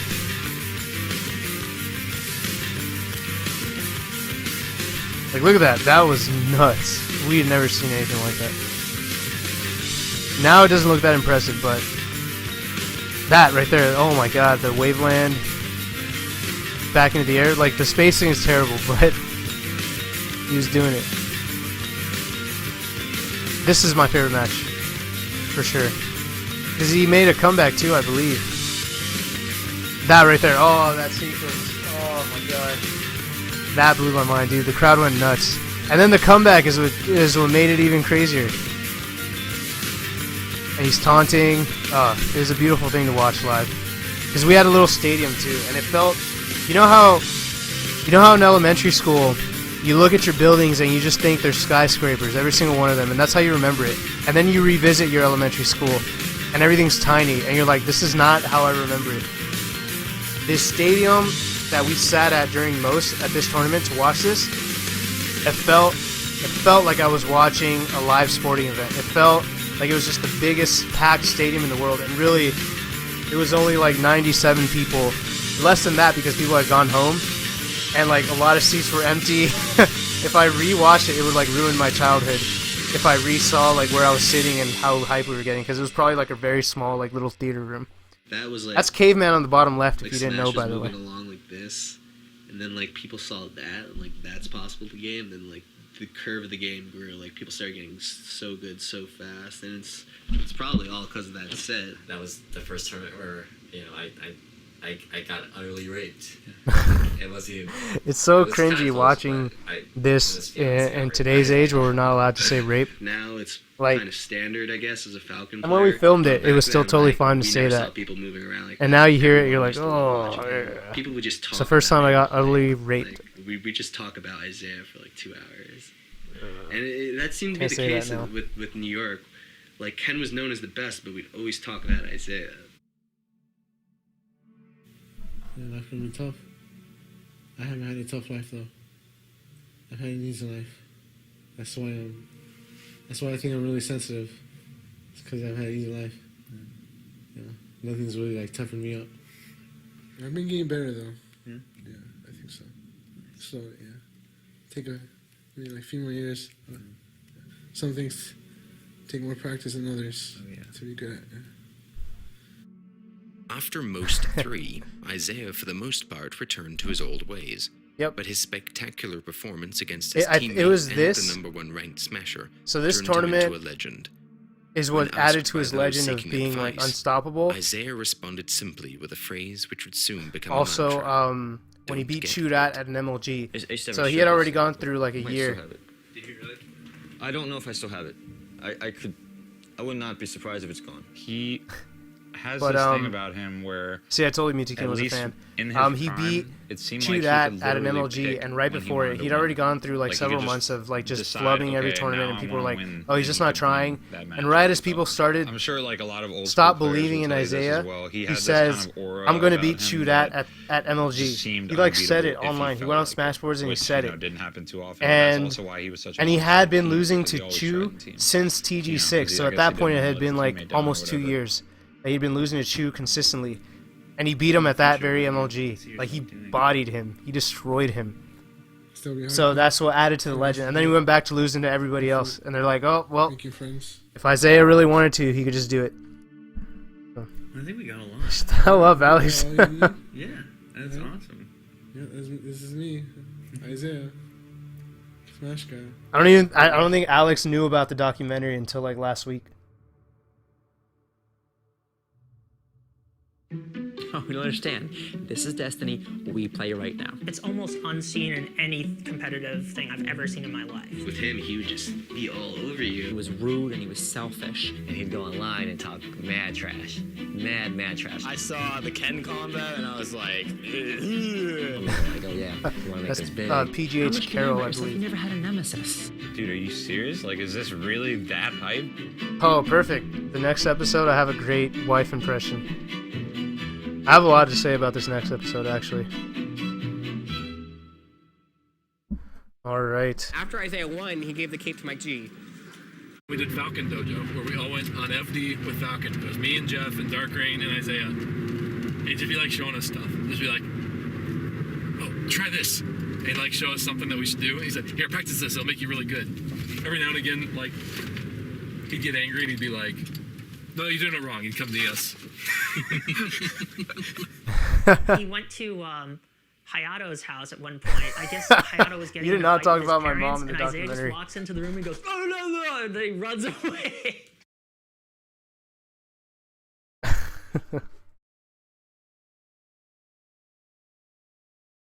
Oh, God. All right.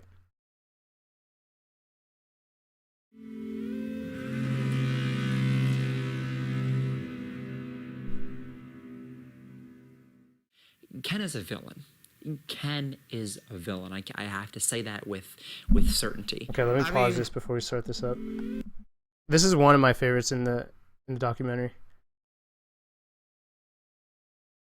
I don't know why people talk about him off. Dude, like, people are doing it in streams that, like, Norwalk is not even on. Like, tournament streams. That's getting annoying. I don't mind on the Norwalk stream. Because they're friends. But when people who, like, don't even know me or them, and they're just... They might not even know what the joke's about. They just come on and they start saying that. Those guys are tools. Alright. Oh, yeah, I didn't play the remastered version. I don't even know what's different about it. Actually, I don't even know what's different about it. Is it like extended? No. Okay. So this one focuses on Ken. I think it's a great episode. I think this is the one that goes into the crew battle, the infamous crew battle.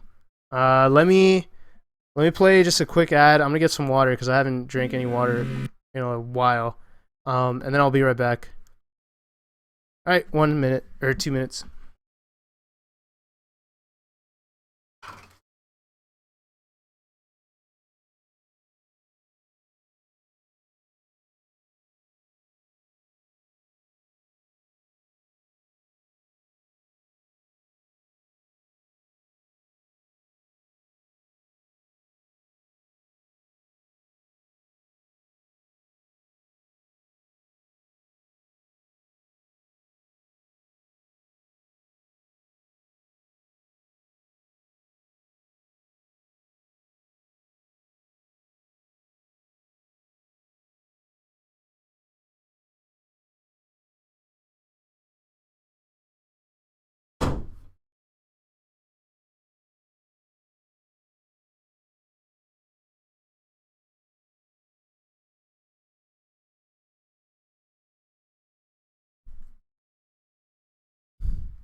All right, we are back.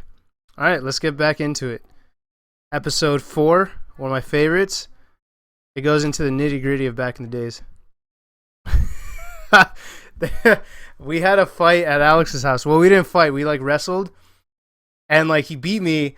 But there was, like, some black streaks all over his wall that clearly came from rubber. And he tells everyone that it was my head scraping against the wall. Which doesn't even make sense. Like, hair doesn't leave streaks. Oh, God. All right. All right, let's go. Episode 4 and my last episode for tonight. Ken is a villain. Ken. I might do one villain. subscriber I say that with critique after. certainty. Maybe. I mean, he's kind of outspoken. He was rude and he was selfish. A little bit, but I think he's a nice guy at heart. He's a nice guy villain. He was a dick. And he wasn't a dick. I love this intro. It's like a Boogie Nights intro or something.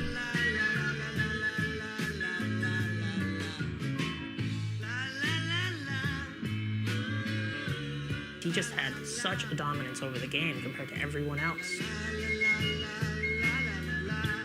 Somebody who just knows the game so well that they just do exactly everything that they want. No one has ever dominated the game that much for that long. It's almost unseen in any competitive thing I've ever seen in my life.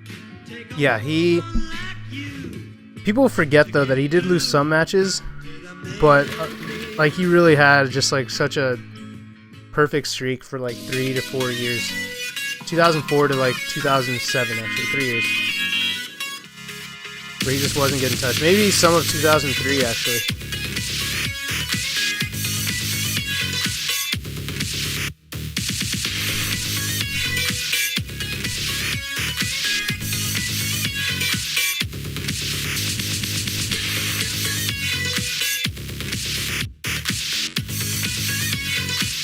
It's a reference to The Big Lebowski? Oh, okay.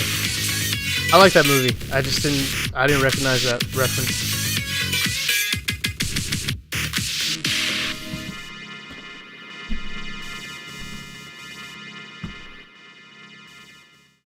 Early on, Sultan of Sam was the best Falco on the West Coast, and he'd go online and talk mad trash. Sultan of Sam. He was a guy that like was a little bit arrogant. I made him quit the game, and, the whole game. You know, would cut him off We the played at deep end. MLG. Best you can do. 2005, Use Marth. and Marth sucks. He's not even top tier. he played me with his Falco, and I destroyed his Falco, and then he went Congo Jungle, and I used my Jigglypuff. Yeah, and I had a Jigglypuff. I really didn't. I just back aired and tried to rest people. That's all I did. But back then that was good enough. And I beat him on Congo Jungle, and he went on the boards that same night, and he said, "If I'm gonna be losing to people named Hugs, I have no business playing this game anymore." And he never showed up to a tournament again. I didn't see him post anymore. Vanished. Oh, Alex, I'm gonna watch Birdman this weekend. And he shut up. After TG4, In theaters, they right? released a DVD about it, Yeah. and most of the East Coast players actually bought a copy or two, and they were laughing at us. Yeah. Like, oh, look at him. He's an Dude, idiot. like, All he does is back move in the days, back if and you would forth, watch like, someone he's else dashing play, back and you would forth. always laugh You at know, their why would skills, you because dash everyone back looked and forth ugly, like and you you do just that? like, I don't get what I this was guy's still big new deal to the is. community. I didn't wave dash. Until you played them. You had to play them to really know. It would happen to Ken. It would happen to me too. Like, I would just walk around and grab people like an idiot, and then they'd be like, "Oh, how are you guys losing to this? You just a very abused." effective strategy combined with Happened with his Ken. ability to aggressively attack well. When we would watch Asin here on the West Coast, we're like, "What the hell? Like, weird part Asin's just about forward Ken, smashing." Like he's just such an aggro Marth. When you usually play Marths, they're more of a spacing character. Like they try to bait you in and they dash away and grab you. Like they're always trying to play the space game with you. But like with him, he would just be all over you. Yeah, Ken definitely was the original aggro. He I've seen his never mind games. His camped. mind games are like sickening.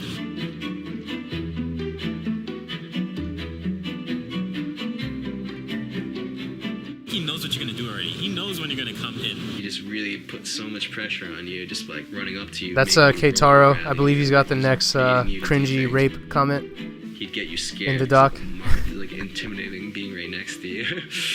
Everyone said it. I saw the Ken combo and I was like,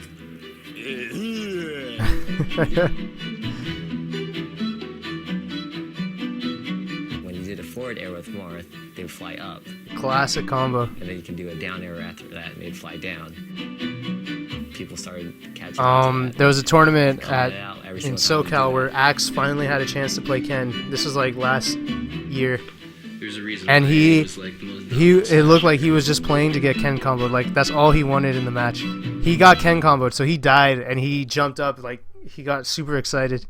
My name's Hugo. They would call me Huggies, Huggles, just crap like that. So then I just took on the name Hugs. I mean, there's no deeper reason other than that. We actually thought we were already the best in the world, like a lot of people do. We saw the videos, we thought they were fine, but we still thought we could beat them. So we show up to our first tournament, which was bi-weekly at Ken's house. I knew about him. I thought I would beat him the first tournament I went to. Didn't work out the way. In fact, I lost to his younger sister. He's 14 years old, and I remember Ken and his brother sitting at the couch watching me lose to his little sister. So it was a reality check. It was embarrassing, but it made me want to play more. They saw the bi-weeklies as an opportunity Yeah, to bond. I ended up losing and to figure out who his little would be a sister. part Yeah, I remember of that. their alliance. Forever, Not dude. someone that could support him because She he knocked was me out, and all she did was down smash, and I got so mad. his achievements. I went home, driving home with my brother. I'm like, dude, all she did was down smash. It's so stupid. I think for the whole That year, move I is was doing the stupid. bi-weekly Like, because I had never experienced it by the end before. of Like, they did consider me part I would of just the crouch cancel it, and I would just get rocked. I'm like, all she does is roll and down smash. I'm like, and then like me and Gabe would talk about it, and he would be like, yeah, but like we just got to learn how to beat it. I'm like, yeah, you're right. And then, you know, we had a good mentality back in the days, even then. MLG San Francisco is actually where I made Sultan of Samantude quit. This was MLG 05, the one he's talking about right now. This was before it was an official circuit. Ken dominated every And Ken MLG destroyed every he single went to. event. The question no one seemed to be able to answer. See, that's the was, SoCal Elite 5. That's the crew I wanted to be in. On the left is the Ganondorf Flesh Eater, who probably no one has ever heard about. And then it would be, you know, Dash Dancer or whatever it was, and it was a lot of just training and getting better. And I had a notebook where I made notes and I would watch videos. It was very serious for me, and it was a very conscious, specific, directed effort at becoming better. What's wrong with my teeth in the dock? I was born with teeth that were crooked, dude, and I fixed them. See? Look at that. In 2005, I don't like it, I fix they it, took a dude. step in the right direction by teaming up with videographer Eric Reichenbach, or as he came to be known, Bach. Kevin, how was your night last night? I remember when Bach first came out, man. He changed the game. No one was filming anything back in the days, and like he would just... He's the person that put the face to the names. Because of his videos, then you stop being surprised when he played someone, and then just found out they were just bosses. You know what I mean? You couldn't get away with showing up to a lot of places as much anymore without people knowing it. This was back... You know he's talking about throwing Florida in the river? Florida used to be awful. Like, people used to make fun of Florida all the time. And people actually would joke about how bad they were. The East Coast exiled them from their whole region. So, like, when we'd have crew battles, Florida was delegated to the South because East Coast didn't want them. And then now that they're good, East Coast wants them back. You know what I mean? If we did a South versus other regions, I bet you anything, Florida would be East Coast now. Check this out. I got 2 plates. How ritzy is that? I am the Marth Slayer. I don't lose to Marth. Okay, let's just be clear about that. I don't lose to Marth. Kevin, husband, and I have born been with shark dating teeth. together since we were 7, and our synergy is very important. He's my #1 practice partner. Kevin is also a douchebag, which is important to the story because when you're playing Kevin, he That's a won't great let you picture of him. stop playing By the way, that was until Germ in he the back, wins. if you didn't notice. He will not. Germ in the back right of Okay, that picture. We can be about to go to a party or a movie or to sleep. It doesn't matter. We don't stop playing until Kevin realizes why he's losing. And so if Kevin and I are playing Marth Peach, Marth Peach, Marth Peach, Marth Peach, I want to play Sheik for a little while. Nope. Let's go catch that movie. We're going to miss it. Nope. Sit down and keep playing until I win.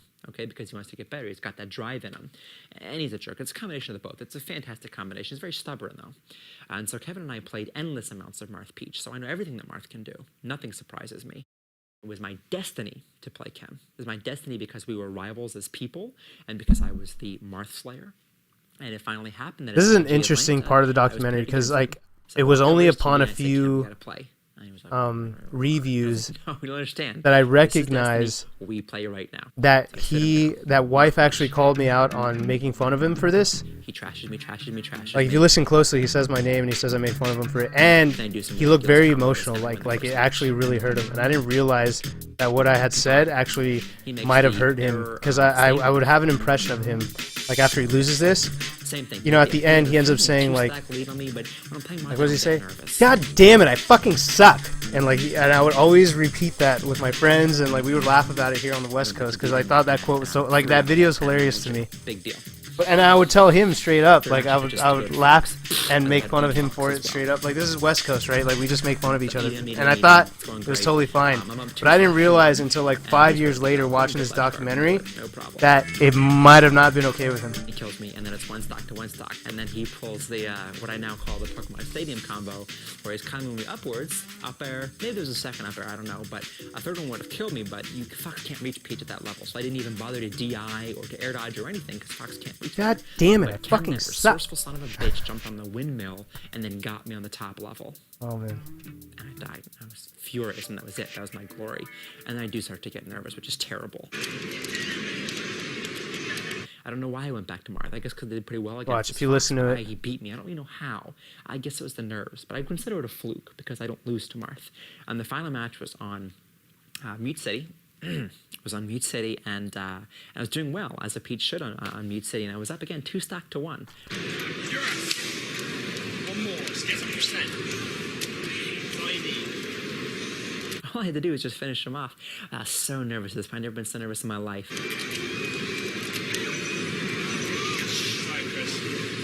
My hands were physically shaking. They were covered with sweat and they were shaking, and I couldn't play, and I'm sorry to John. I know that I am. I was clumsy, and I must have been obvious, and he beat me. God damn, I fucking suck. Good games. And I threw my controller, and I screamed, and I dropped a couple of F-bombs, and I know that Hugs taunted me about that for a long time. It was my match to lose, and I did, and it was very tough. I can't go back and watch the matches on YouTube. It was just too painful. But I do think things would have been different for me if I beat him. I think everything would have been different. Ozin, you did fantastic this tournament. Yeah, I know it was so a I real mean, like that heartbreaker whole to lose sequence, to like I Ken didn't in the second recognize set that on the me fifth making fun of match, wife for that actually like but you affected won him. I had no $1,000 idea for second place. until I saw this I'd really documentary like to hear years about later. Your match with Ken in the Oh, dude, finals, what's up? the winners finals, PPU? Hey, subs, give him the emotes. Neo, 'cause he had all the Awesome, mind thank games. you. He knew everything I was Thank you, gonna Kevin. do. If you look at tournament records alone, obviously, Dude. Ken almost always got the better of him. But some of the matches were very Yeah, you saw that? Yeah, like he there looked might have very been somewhat sad. of a psychological edge Ken had at some point. I had no idea, dude. I'm a bully. Like, have you seen Alex nowadays? Like, Oh I my always come god. so close, but I can't beat him. I'm here at MLG Atlanta with Ken and Isaiah, the winners of Look the at Ken's doubles sweater. for the My Eastern goodness. Regional Conference. I don't know if Husband that and sweater wife fits. Both gave you guys runs for your money. I don't think the newlyweds were playing. Well, I don't think they were that great. Honestly, they're all talk mostly. Ken and Isaiah, they Quite the said statement. that they were not impressed with you guys, and they said they're going to annihilate you next time instead of just a close victory. When the set was over, Ken said to me, Thank you. No chance. Ooh. But that's the kind of thing that makes a person want to get better. That's exciting. It gives life a little flavor. You don't Yeah, fight honestly, someone else the to West start Coast fights wasn't and how sold. difficult it is I to mean, actually start typically a we're not fight. sold on a How lot much of do you people know about outside of yourself our if you've never been in region. a fight? We weren't How much do sold you on the know about yourself if you've newlyweds. never had a nemesis? Just One like it's the person same who's- as who's we your aren't opposite. sold You now could go on with someone who really wants to see Team you Grab and Go, fall. DJ It Nintendo took and the people out Moon. of a comfort Like zone, we which I don't think was think they should be important. beating any of us. And especially gamers So who don't necessarily aren't getting in fights at bars, but it was an outlet to find a place to prove yourself, and you could do that with your controller. There's always going to be some players out there that love to stir up controversy and claim that they're the best, and if they can't say that they're that good, they want to be able to say, well, at least my side of the country's the best. In like 2004 through like 2006, This is when there was like definitely, regional like, this East Coast versus West rivalries Coast are rivalry. really It starting seemed to like, blossom. West Coast always had the better players, but we felt like New York and the East Coast in general had just so many like good, solid players. So it was we reversed felt back like in the who days, battle and it's would be the funny best thing to hype pointing up. this out in the Kisses had documentary. come up with the idea of the Back crew in the battle days, it somewhat was the East recently Coast that was really like, deep, okay, FC is perfect for and this. like with lots of good talent, and we just had Ken and Isaiah. Like we just had the top, and then some like a couple like 3 or 4 like high level players in the next tier, but they were deep. Nowadays, it's more that the West Coast is really deep, and they have like some gods and some like demigods, like hacks and stuff. There's Unknown. It was just like He always a played Smash like this. experience. It wasn't just a tournament because the church was. This the was a venue as well, FC. where you're This was one of the best it was tournaments I've just ever been to. insane I remember amount being in of this room. Interaction between Smashers at all times. Like it was just loads of fun. I don't remember that. Like, Oh, I remember that practical chicken. pranker. While they sleeping, I put powder in their face. There was one time, like Isaiah, he's like a heavy sleeper. I put like almost half the bottle on his head. Most of what they did was in good fun.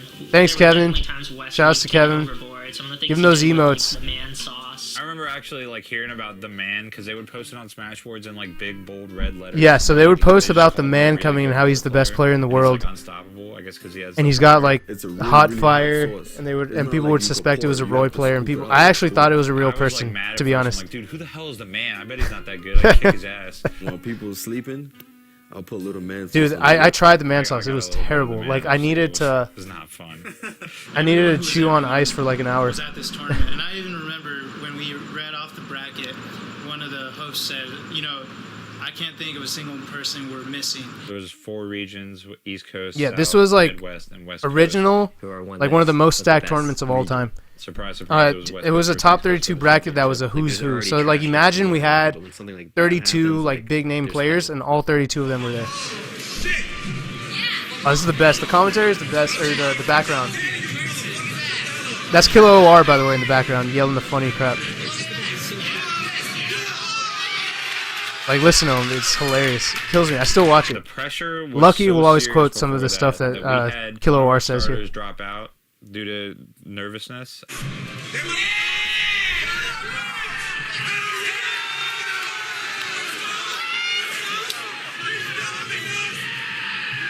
Mike G actually came up and said the same thing. He's like, dude, I don't think I can do this either, man. We're like, dude, are you serious? Like, is this really that hype?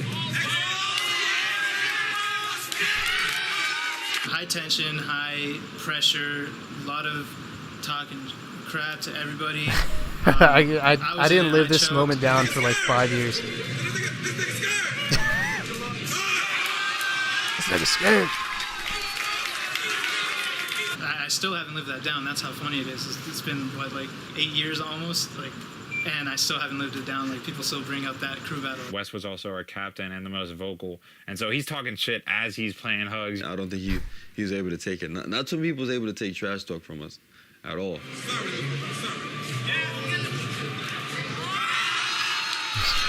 Oh, God. The West Coast players were more calm. Once you get to the East Coast players, they're loud. This was the extreme. hypest moment in the crew battle. It was.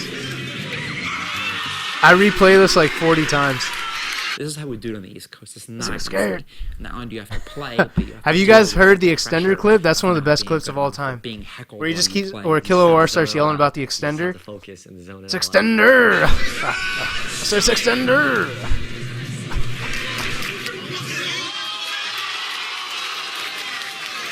And then Ken came in and destroyed it with this fox, no less. Like, this is back when... He had one of the earliest, really well-developed runaway foxes. Yeah. So it was a very good, tactic at that time. People used to have, like, the crappy pocket Crazy foxes Jones was from, our like, the secret top weapon players from were good Neutralize enough Ken, and back it then. worked out perfectly. And then it came down to DSF Like, and Ken's Aslan. fox was the best. It didn't matter if you were a fox named Ken, a fox main. Ken's fox was the best back then, too. Then we started doing their dumb dance here. Like, you guys don't know about half these players. Like, that's KM in the bottom right, that Like, little circle. Especially just the having bottom Aslan left. pull it out was kind of symbolic. Extender! So it's extender! It's not like a forever thing. Like, okay, now we're forever better. But at All those that people, all point- at the that white point, boy there dances in the wasn't much front. West Coast could say, like, it went when that came up as an issue on the boards, like, they pretty much held their tongue. I still have the dollar bill. Yeah, see, back then, when we signed lost that by crew all battle, the West we Coast, held that right? L. Every member of the This West year Coast at team. MLG, when Canada's East in Coast there, lost they that crew signed battle, it they off haven't well. shut up I about it. And, keep oh, it we lost because of a near bad and dear. decision. We had like 15 stocks remember left. And those stocks belong After to the like crew Fly battles Amanita, were Shroomed, complete, Ken Pew took Pew first U, place in like singles. Zoo. Like, Even get out of with here. the Like, you guys combined lost the talent crew of the battle East fair and Coast square because in we're a way better. one-on-one matchup. See, just Ken like we was held still it here, best. that's how But you're the supposed to hold it notoriety now, of being number East one Coast. was beginning to take a toll on the 19-year-old. I think when you're at the top and when you're being at the top, That's for so Omar in long, the back left, by the way, it's my hard former to maintain crewmate. motivation. It's hard to perform and be, I guess, disciplined in your matchups when everyone's rooting against you. He was playing a game that he happened to be pretty good at. Ken, All of a sudden, people it was were, during like, this period he started angry that really he was good at this not game. like the game He found it because, very and I think it's enjoyable something and that really happens to all enjoyed kinds of traveling top all- players, or just not all. When you're the best, and I feel like it happens to Mango a little bit sometimes, where if you beat everybody all the time, people stop caring. And then if you lose, the whole world turns against you and says, like, you're not that great. Because he always came to the conclusion that You're if not the I best go, anymore, and people it's just gonna like yell at me, they're gonna trash talk horrible me, because I you won't don't. feel It's good not at like when being you're coming there. up. I'll only have like 3 When you're coaches, coming up, my like you're mom, just my anxious for sisters, that maybe, win. you know, some Everyone friends. loves it. Everyone You loves just you. get really, But when we're winning all the time, people just stop demoralized caring by about your the wins. atmosphere. They start turning After against years you. of rivalries and intense It's that whole competition, the Jay-Z Ken line, needed a right? different Live perspective long enough on to see Smash. yourself become the villain. A perspective he found. So, in Captain Jack. How does it feel to be the winner of a major American event? That's how Ken was Jack feeling, said that he was hosting and I a totally get it. tournament in West Coast Japan. He wanted like the top players. It's easy to want to be the best, but once Isaiah you're the and I were best just and the only you don't two have that top players same, that decided to go. reward that you get out of it, like what do you do then? You know. And I realized there's no way I can afford to. No, East Coast lost fair and square. It's not because Hungry Box. Like what? Who do you put against Mango? Like who is Mango not gonna destroy? For me, Like, it was kind of more like. It was actually a good move to put in H Box. Enjoy the culture over there. To at least hope to go even with Mango, And learn their but. style.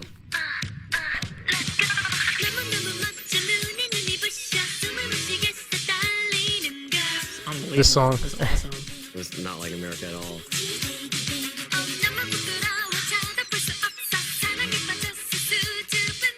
everything was like really compact. Went to a lot of the Yeah, he ended up going. The food was amazing. He ended up going to to Japan, and he came back like, oh my god. Ken would just talk about Japan nonstop and how much better they were than us in every way, like the way that they, like their sportsmanship, their their culture, their skills, and it would always annoy me, like when they would talk about how good their skills were, because I'm like, dude, like. You're from the U.S., you're from Cali, like, rep us, you know what I mean? Like, why do you... You know none of us are ever going to get to play them. And I always felt like he was kind of making it up. He was the big reason why Japan was so hyped back in the days, because he would just talk about how great they were. He would even go so far as to say that they were all... Like, a lot of people there are just as good, if not better than him. And that would scare a lot of people here in the U.S., because they're like, we can't even put a dent in Ken, and this whole country's like just as good as him. So it just seemed kind of like this whole Dragon Ball philosophy, right? Where like someone on the Ginyu Force destroys Vegeta, and then you find out that he's the weakest member of the whole crew. And you're like, God damn, like what are we supposed to do about these guys? And that's the vibe Ken was giving off to the entire U.S. So that, and then Japan actually started showing up, and they would just get destroyed. So like I never bought the hype. And it might have shaped us as a region. To be honest, now that I think about it, Ken doing that might have shaped SoCal as a region, where nowadays we just don't believe anyone's good if they're not from our region. Like you ask, like we're still we're still not sold on Axe being a good player yet. Like obviously we know he's really really good, but it took us a long time, like way longer than it should have, because we got into this culture where we don't buy hype anymore, because we were so. People try to sell hype to us so much early on in the days, from Ken like telling us that Japan was just godly, and then they finally showed up and we destroyed Japan. So I think that really has to do with our upbringing. Bomb Soldier won the first 2 games, and it quickly became clear that this No, I'm not pausing it. It's just like video commentary. Played pretty seriously. You guys have all seen the documentary at this point.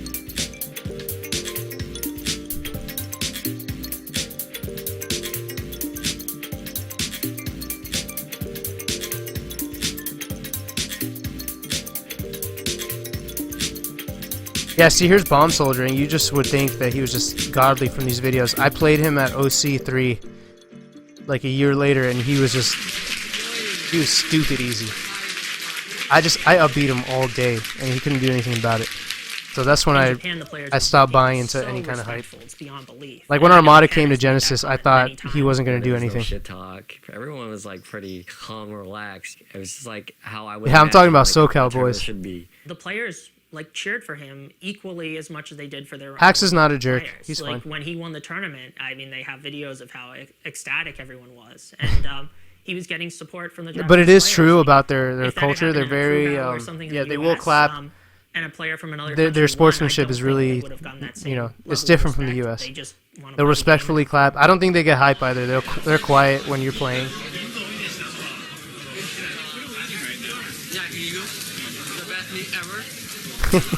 That clip always cracks me up. Yakunigu, the best meat ever.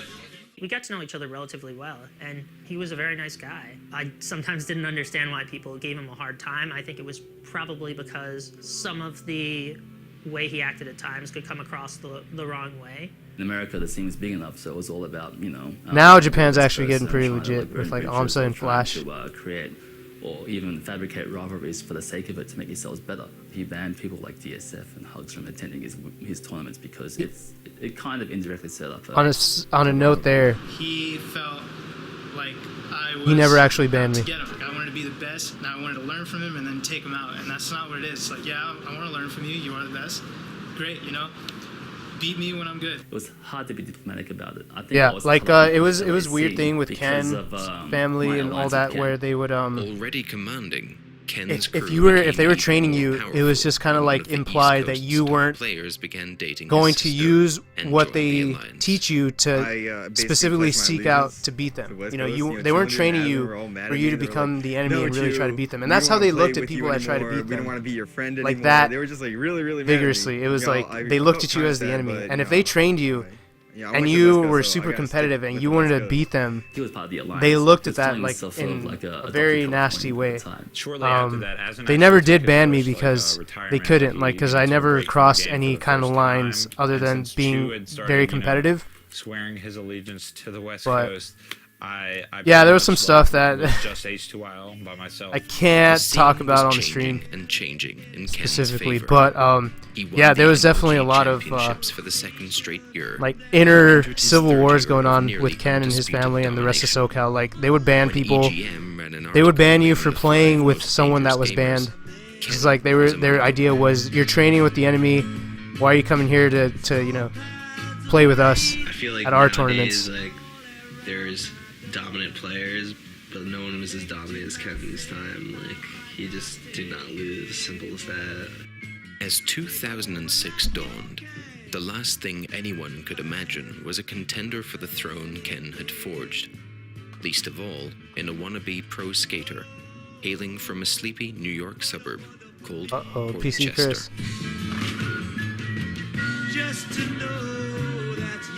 This is a great outro.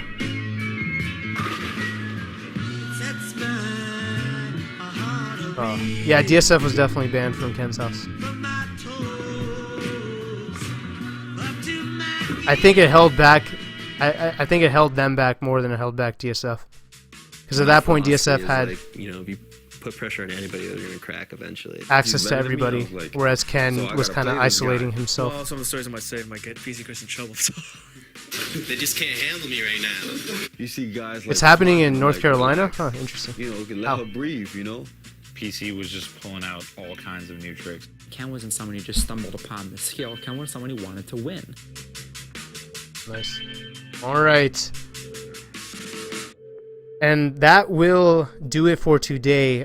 Good news is I should be front page next Friday for the second half of the documentary. I'm gonna do this again next Friday, same time. I'll have different guests. I'll have Joey on, Lucky. I'll have Samox again on specific episodes. So yeah. Thank you all for tuning in. No. I'm saving it for next week. I gotta put on a good show next week. But what I can do is I could do a viewer critique from one of my subs. So if you're a sub, if Connor, if you're here, I know I needed to do one of yours. And I also had Loop. If you guys are here and you got your match, I could do what I normally do and I could do a quick video critique. But I'll answer any questions right now about the documentary if you have any. Real quick. Just had us raid you and nothing. He raided me a little late. He said he was gonna be done at 9, and I was still on the 3rd episode at 9, but he got here a little late. But have you guys been hitting that follow button? I don't even know if I've heard it, but hit that follow button, and I'm gonna be doing this again next week. Next Friday. No. I'm saving that for next week, but I'm doing my viewer video critiques now. Hugs, have you ever wanted to switch from Samus? Yes, I've thought about it a lot. Sometimes I'll take breaks. And Kadizi, yo, hit that follow button and you'll get it next week. I promise. I'm saving that for next week, guys. What character did Ken's sister destroy you with? He destroyed me with Peach. All she did was down smash, and I was just crouch canceling everything. Yeah. Yep. Yo, could someone hit that follow button? I just want to hear if it actually works, because I might have missed all kinds of sounds, including like donations / subs, but I don't know if I got any, really. I just want to know if I was supposed to hear it. Hugs, how did all these teenagers get around the country to play at tournaments? Dude, that's a very good question. The ones who were very serious about it, they just put their money where their mouth. And honestly, like I flew to my first out of state was in Texas, and I was 18. I worked at McDonald's, and I made it out there on a couple hundred because like it cost me $150 for a round trip to go to Texas. So flights were cheaper back then. But then I just worked. I just got a job and I worked in order to travel because we definitely didn't have we didn't have, what do you call it? Sponsors. Yeah, we didn't have sponsors. Sponsors that paid us money at least. I was sponsored in 2006 by Carbon, who was like the top team in Halo at the time in MLG. I was part of their team, but I didn't see no money. I got no money. No Smashers really got money. I remember wife tried to get sponsored by In-N-Out, and he got some burgers. That's about it. Ugh. Okay. I'm not seeing any follow, so I'm just not even sure if it's working. Right? Because I know a bunch of you are new here. Oh. Yeah, that's weird. Okay. But anyway, yeah. Burger sponsors. Any of my subs here to give me a little a video to work on? Followed 1 minute ago. Yeah, I guess my alert's not working.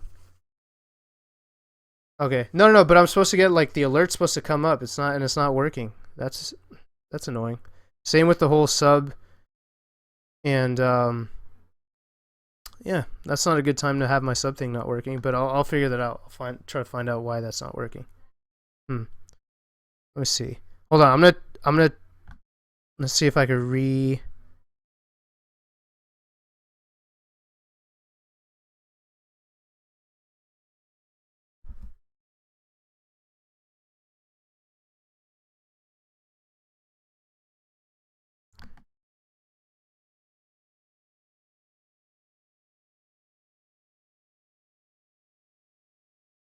Yeah. Oh, not sure. That's weird. Because I'm not even getting like the properties option on my sub stuff. It's very weird. I'm gonna have to see what's up with that. Alright. So do I have a video? Hey, Lock and Pop, you didn't submit a video last time, did you?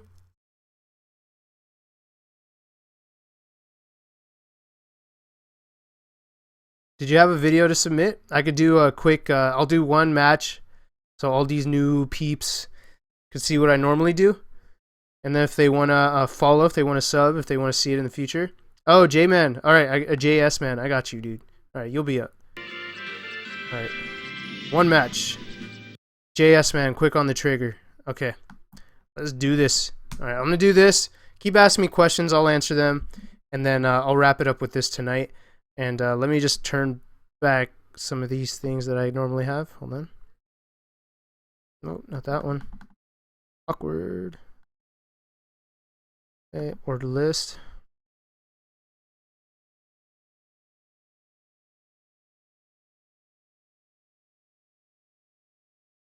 I got a document there. All right. So I have a Pocket Fox. I do not. I have I have a Sheik that no one believes I actually have. So 22 minutes, and you are the Samus. All right, let's do this. Alrighty. Normally I have music playing, but I don't want to actually like get any part of this copywritten. Like, I don't want to have any copyright issues today on this. So 22 or the next match right after this. Is that what you're saying? Yeah, I'm assuming that's what you're saying. Okay. Cool. So I'll just use game sound for now.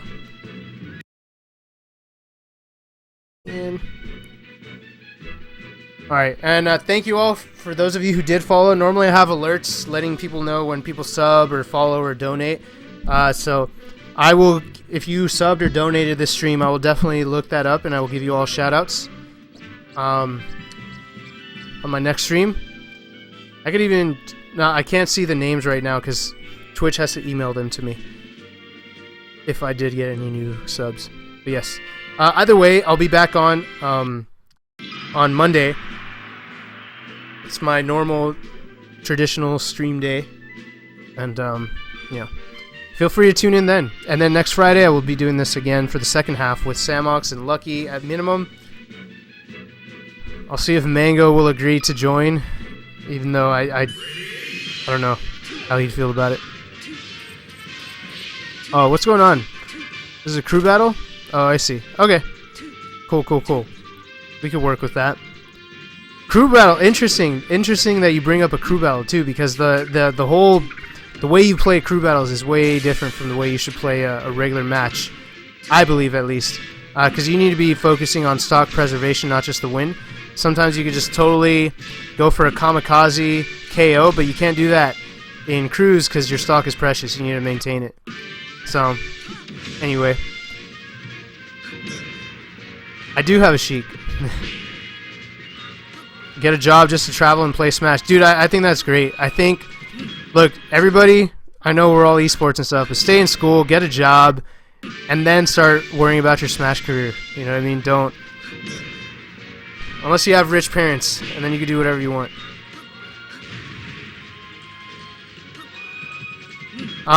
So I feel like in these situations, when you get them off, you need to be aggressive with your edge guard with Sheik. And by that I mean, every opportunity you have to grab the ledge, you need to take it. So here you don't have it, right? You don't have it there, let him grab the ledge. Here you have quickly, immediate chance to grab the ledge. So you missile, you jump missile, you have no lag, right? You immediately turn around, wave dash back, grab the ledge. As soon as you hit him, you grab the ledge. Because you need to take away that option from him at all times. So if you turn around and grab the ledge, he's got a jump, and he doesn't have enough distance to get past, or he doesn't have enough distance to get into the stage, right? So the only thing he could do is go for the ledge, which you're already holding, and hopefully you timed it where you're invincible, because if you're not, then he could just slap you and then get the ledge. But you could deal with that after. But basically, you need to at least take away the option instead of giving him a free jump right back to the ledge.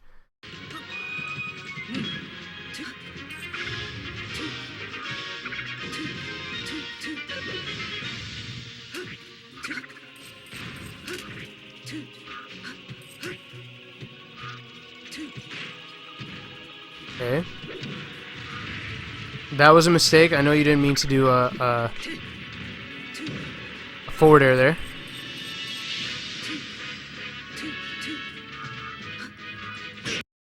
Oh wait, is my audio going fine? Oh, I know my in-game audio is a lot higher than I normally have it, so I'll lower it. That should be a little bit better. Was I an auditor at my Big Four firm? Yes. Yeah, I worked at Ernst & Young, and it was not for me.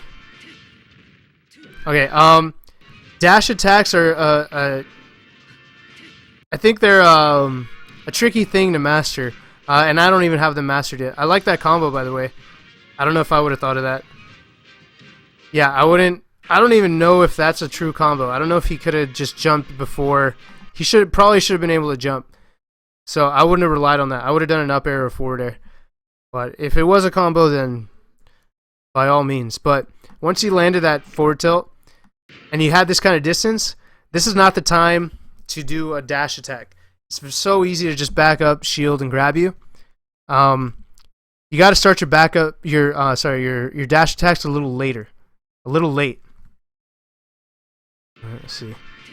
Yeah, you got to start them when you're way closer to the body. So the way I like to do dash attacks is I do them when they have no jump and they're in that range where where I could force an air dodge. Otherwise, they get hit by my dash attack. For example, one time I like to do it is in Samus Dittos when the Samus decides to bomb and then evade back. I'll let that bomb go. I'll sneak under it and then I'll dash attack because they have no air dodge and they're still in lag and they're falling and I hit them with that.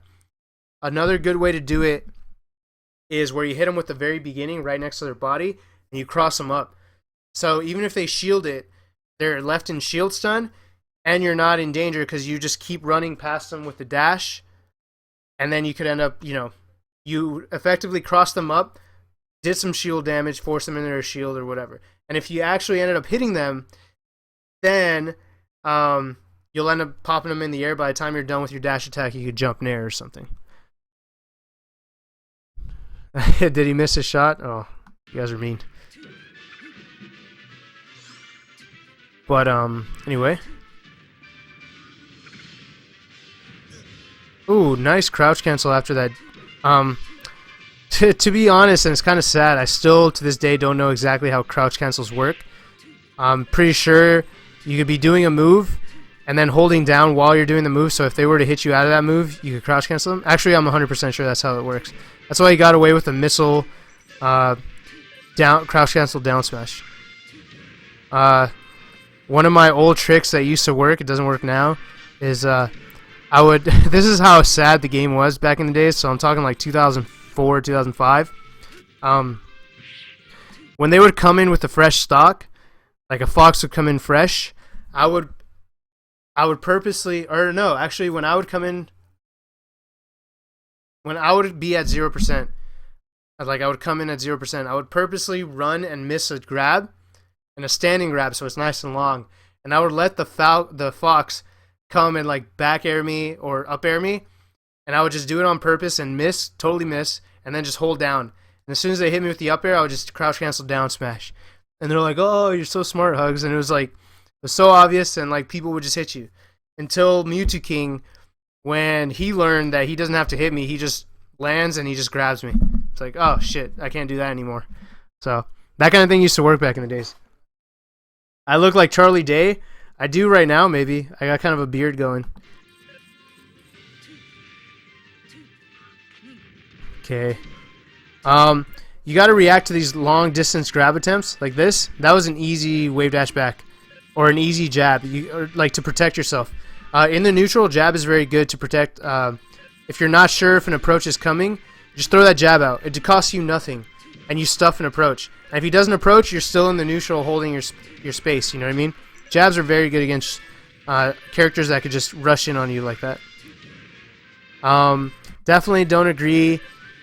When you're coming back versus Sheik, it's probably almost always wisest to go for the ledge and then sneak in that way. Going in high is just inviting an easy jab. And here's a tip. When you end up getting down smash like this, you don't have enough time to get there to do any kind of real combo. So what you should do to set up your approach is you jump, throw a missile, and then start running. Because then you have this ground covered. Not perfectly, right? Because they could trade with it. But you have a threat down here, so you can focus on the high, or you can focus on the reaction from the Sheik. But you're forcing a situation. You know what I mean? Charlie Day. 201 views. Well, I got rated by Pew Pew, but before that, I was doing the documentary, and it was. I think the views were going well. I'm not sure. I haven't checked yet. But yes, this is a good night, and my stream hasn't lagged, right? Thanks to the where's Fiction? Not the Fiction, but there's a person in my stream named like 3B Fiction. He helped me out with the prioritizing on my computer, and that actually really worked. My stream has been running flawlessly today. Thank you so much. Okay, anyway. Alright, and then I also noticed that you don't implement any grab conditioning. So this situation, perfect grab situation. They're getting up, right? They're doing a get up, and already they see you approaching. So what do people do normally when they don't know if their timing's right? They just shield.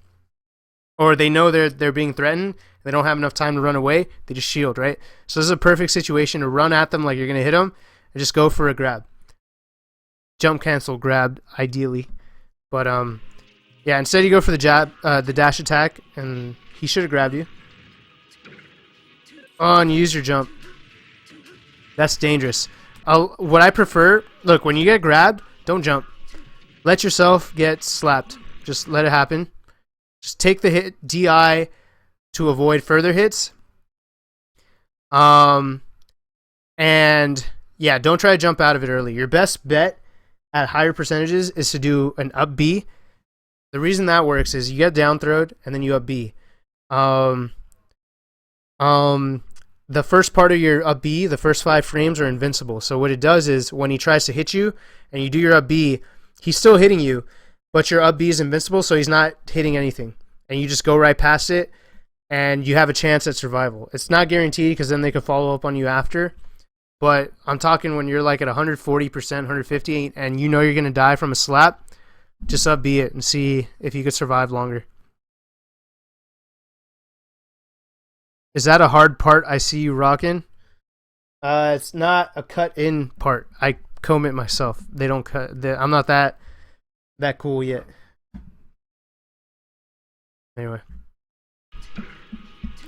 Yeah, so you use your jump there. Okay. Nice decision to grapple for the sweet spot. A lot of people would have just gone low with the grapple. Nice. I like that. The DI mix-up. So for those of you who don't know, in this situation, as Samus players or any players, like you just got to be aware of DI mix-ups. If you don't know what that means, so basically, you know how you could DI things ideally, right? If I were to, so you guys could all interact here. If I were to forward smash you, where's the appropriate DI? Is it up? Is it up and towards? Is it up and away? Or up and away, up and towards? You know, whatever. What's the best DI? Is it down? Now, obviously, it depends, but most of the time, up and towards is the best way to DI because then you're giving yourself an arc that kind of angles up and kind of sharp to the left, and you're kind of giving yourself this arc, so you're traveling at a distance that doesn't get you into any of the blast zones, right? You're just kind of you're going around the blast zones, and you're just curving your distance so you don't die. Now, if you're down smashing though, then you do up and away, right? If I'm down smashing, you do up and away, so you don't take a sharp left towards the stage. You kind of go at a high angle, and same idea. You just avoid the blast zones. So a DI mix-up is when you give them the situation where they have to decide, are you going to down smash or you're going to forward smash? Because then they have to pick the DI that they want. And it's a mix-up because if you do forward smash DI and I down smash you, you're dead. Because you're hidden towards my body. And if you're hidden towards my body and I down smash you, you're going to go sharp, left or right, and you're going to go right behind me and you're going to die. And if you DI for forward smash, if you DI for down smash, which is up and towards, or up and away, then if I forward smash you and send you in that direction, then you're pretty much DIing into the direction I'm already hitting you. So what you did here was he was like DIing down. Oh, sorry, down smash is down and away. My bad. It's down and away because you want to go lower and you want to arc yourself like this. So he DI'd down and away, and because his DI was meant for down smash, you forward smashed him, and he went down and sharp right. His DI was abysmal, but that's because you mixed him up and he was expecting a down smash. See that? That is horrible DI. But it's because he was expecting the other, and it happens to everybody. No one's, like, you have to have a read on what you're going to hit them with, but it's good to mix it up. Even Mewtwo King will end up going sharp right. You'll see it in some matches. Could you be safe and just hold up if you don't know what's coming? Yes. But you have to pay attention to the your percentage. So this percentage, he was at 107. Yeah, he probably wasn't going to die from a down smash. 122% down smash. If you DI straight up, there's a small chance he could die. I wouldn't bank on it. So like here it's kind of risky, right? So you'd rather choose the right one. But yeah, up could kill you a lot of times depending on the move. So I wouldn't rely on that. Pro hand gesturing. Oh, like my arcs. Yeah. Anyway, good job on that. Come to Sandstorm. Is that the big... Which one is that one? Which one's Sandstorm? Is that the AZ one?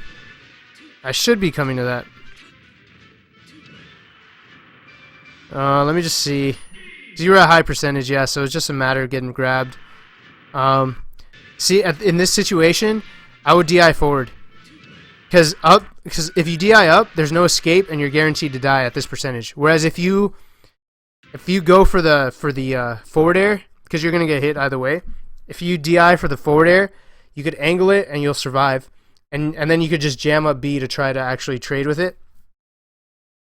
Because remember, you could also trade, so it's not just about getting hit while you're invincible and surviving. You could actually, because there's one frame where you hit and you're invincible. If he happens to time it where he's near you when that happens, 1, you won't get hit, and 2, he'll get knocked off a little bit.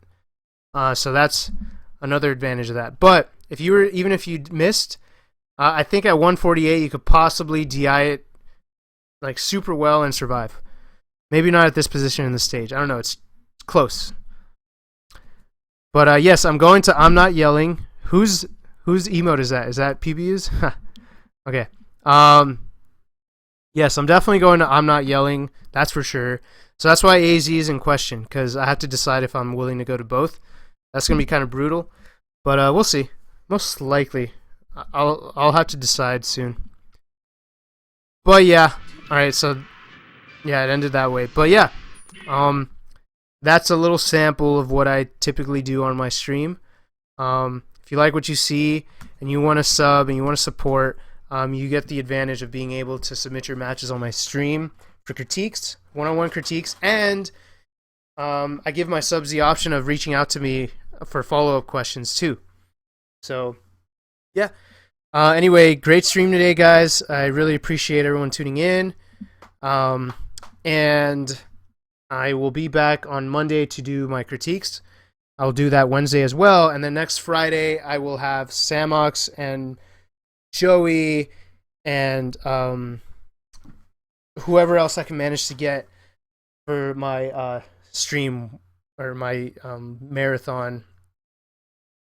Not that long, so I can't call it a marathon, but my second half of the documentary, where I think we're going to get to the nitty-gritty on that one. Hopefully I could get Mango. That would be awesome, because I'm sure he's got a lot to say. I'm sure you guys would like to hear that, but Mango's Mango, and he's capable of saying no just to be funny. So we'll see what happens there. Yeah, so anyway, thank you, JS man, for submitting that. Thanks to any possible new subs I got. Like I said, my sounds were not working today on anything, my followers, my donations, or my subs. So if I got any, thank you so much. I'll shout you out on the next stream. If I didn't, that's cool too. I still had a great time here today. So yes, thank you all, and I will be here next week. And I'm so glad this worked. Oh, shout outs to 3B Fiction for the tips on the priority on my computer, because I was able to stream flawlessly today. Really, really thank you for that. All right, cool. See you guys.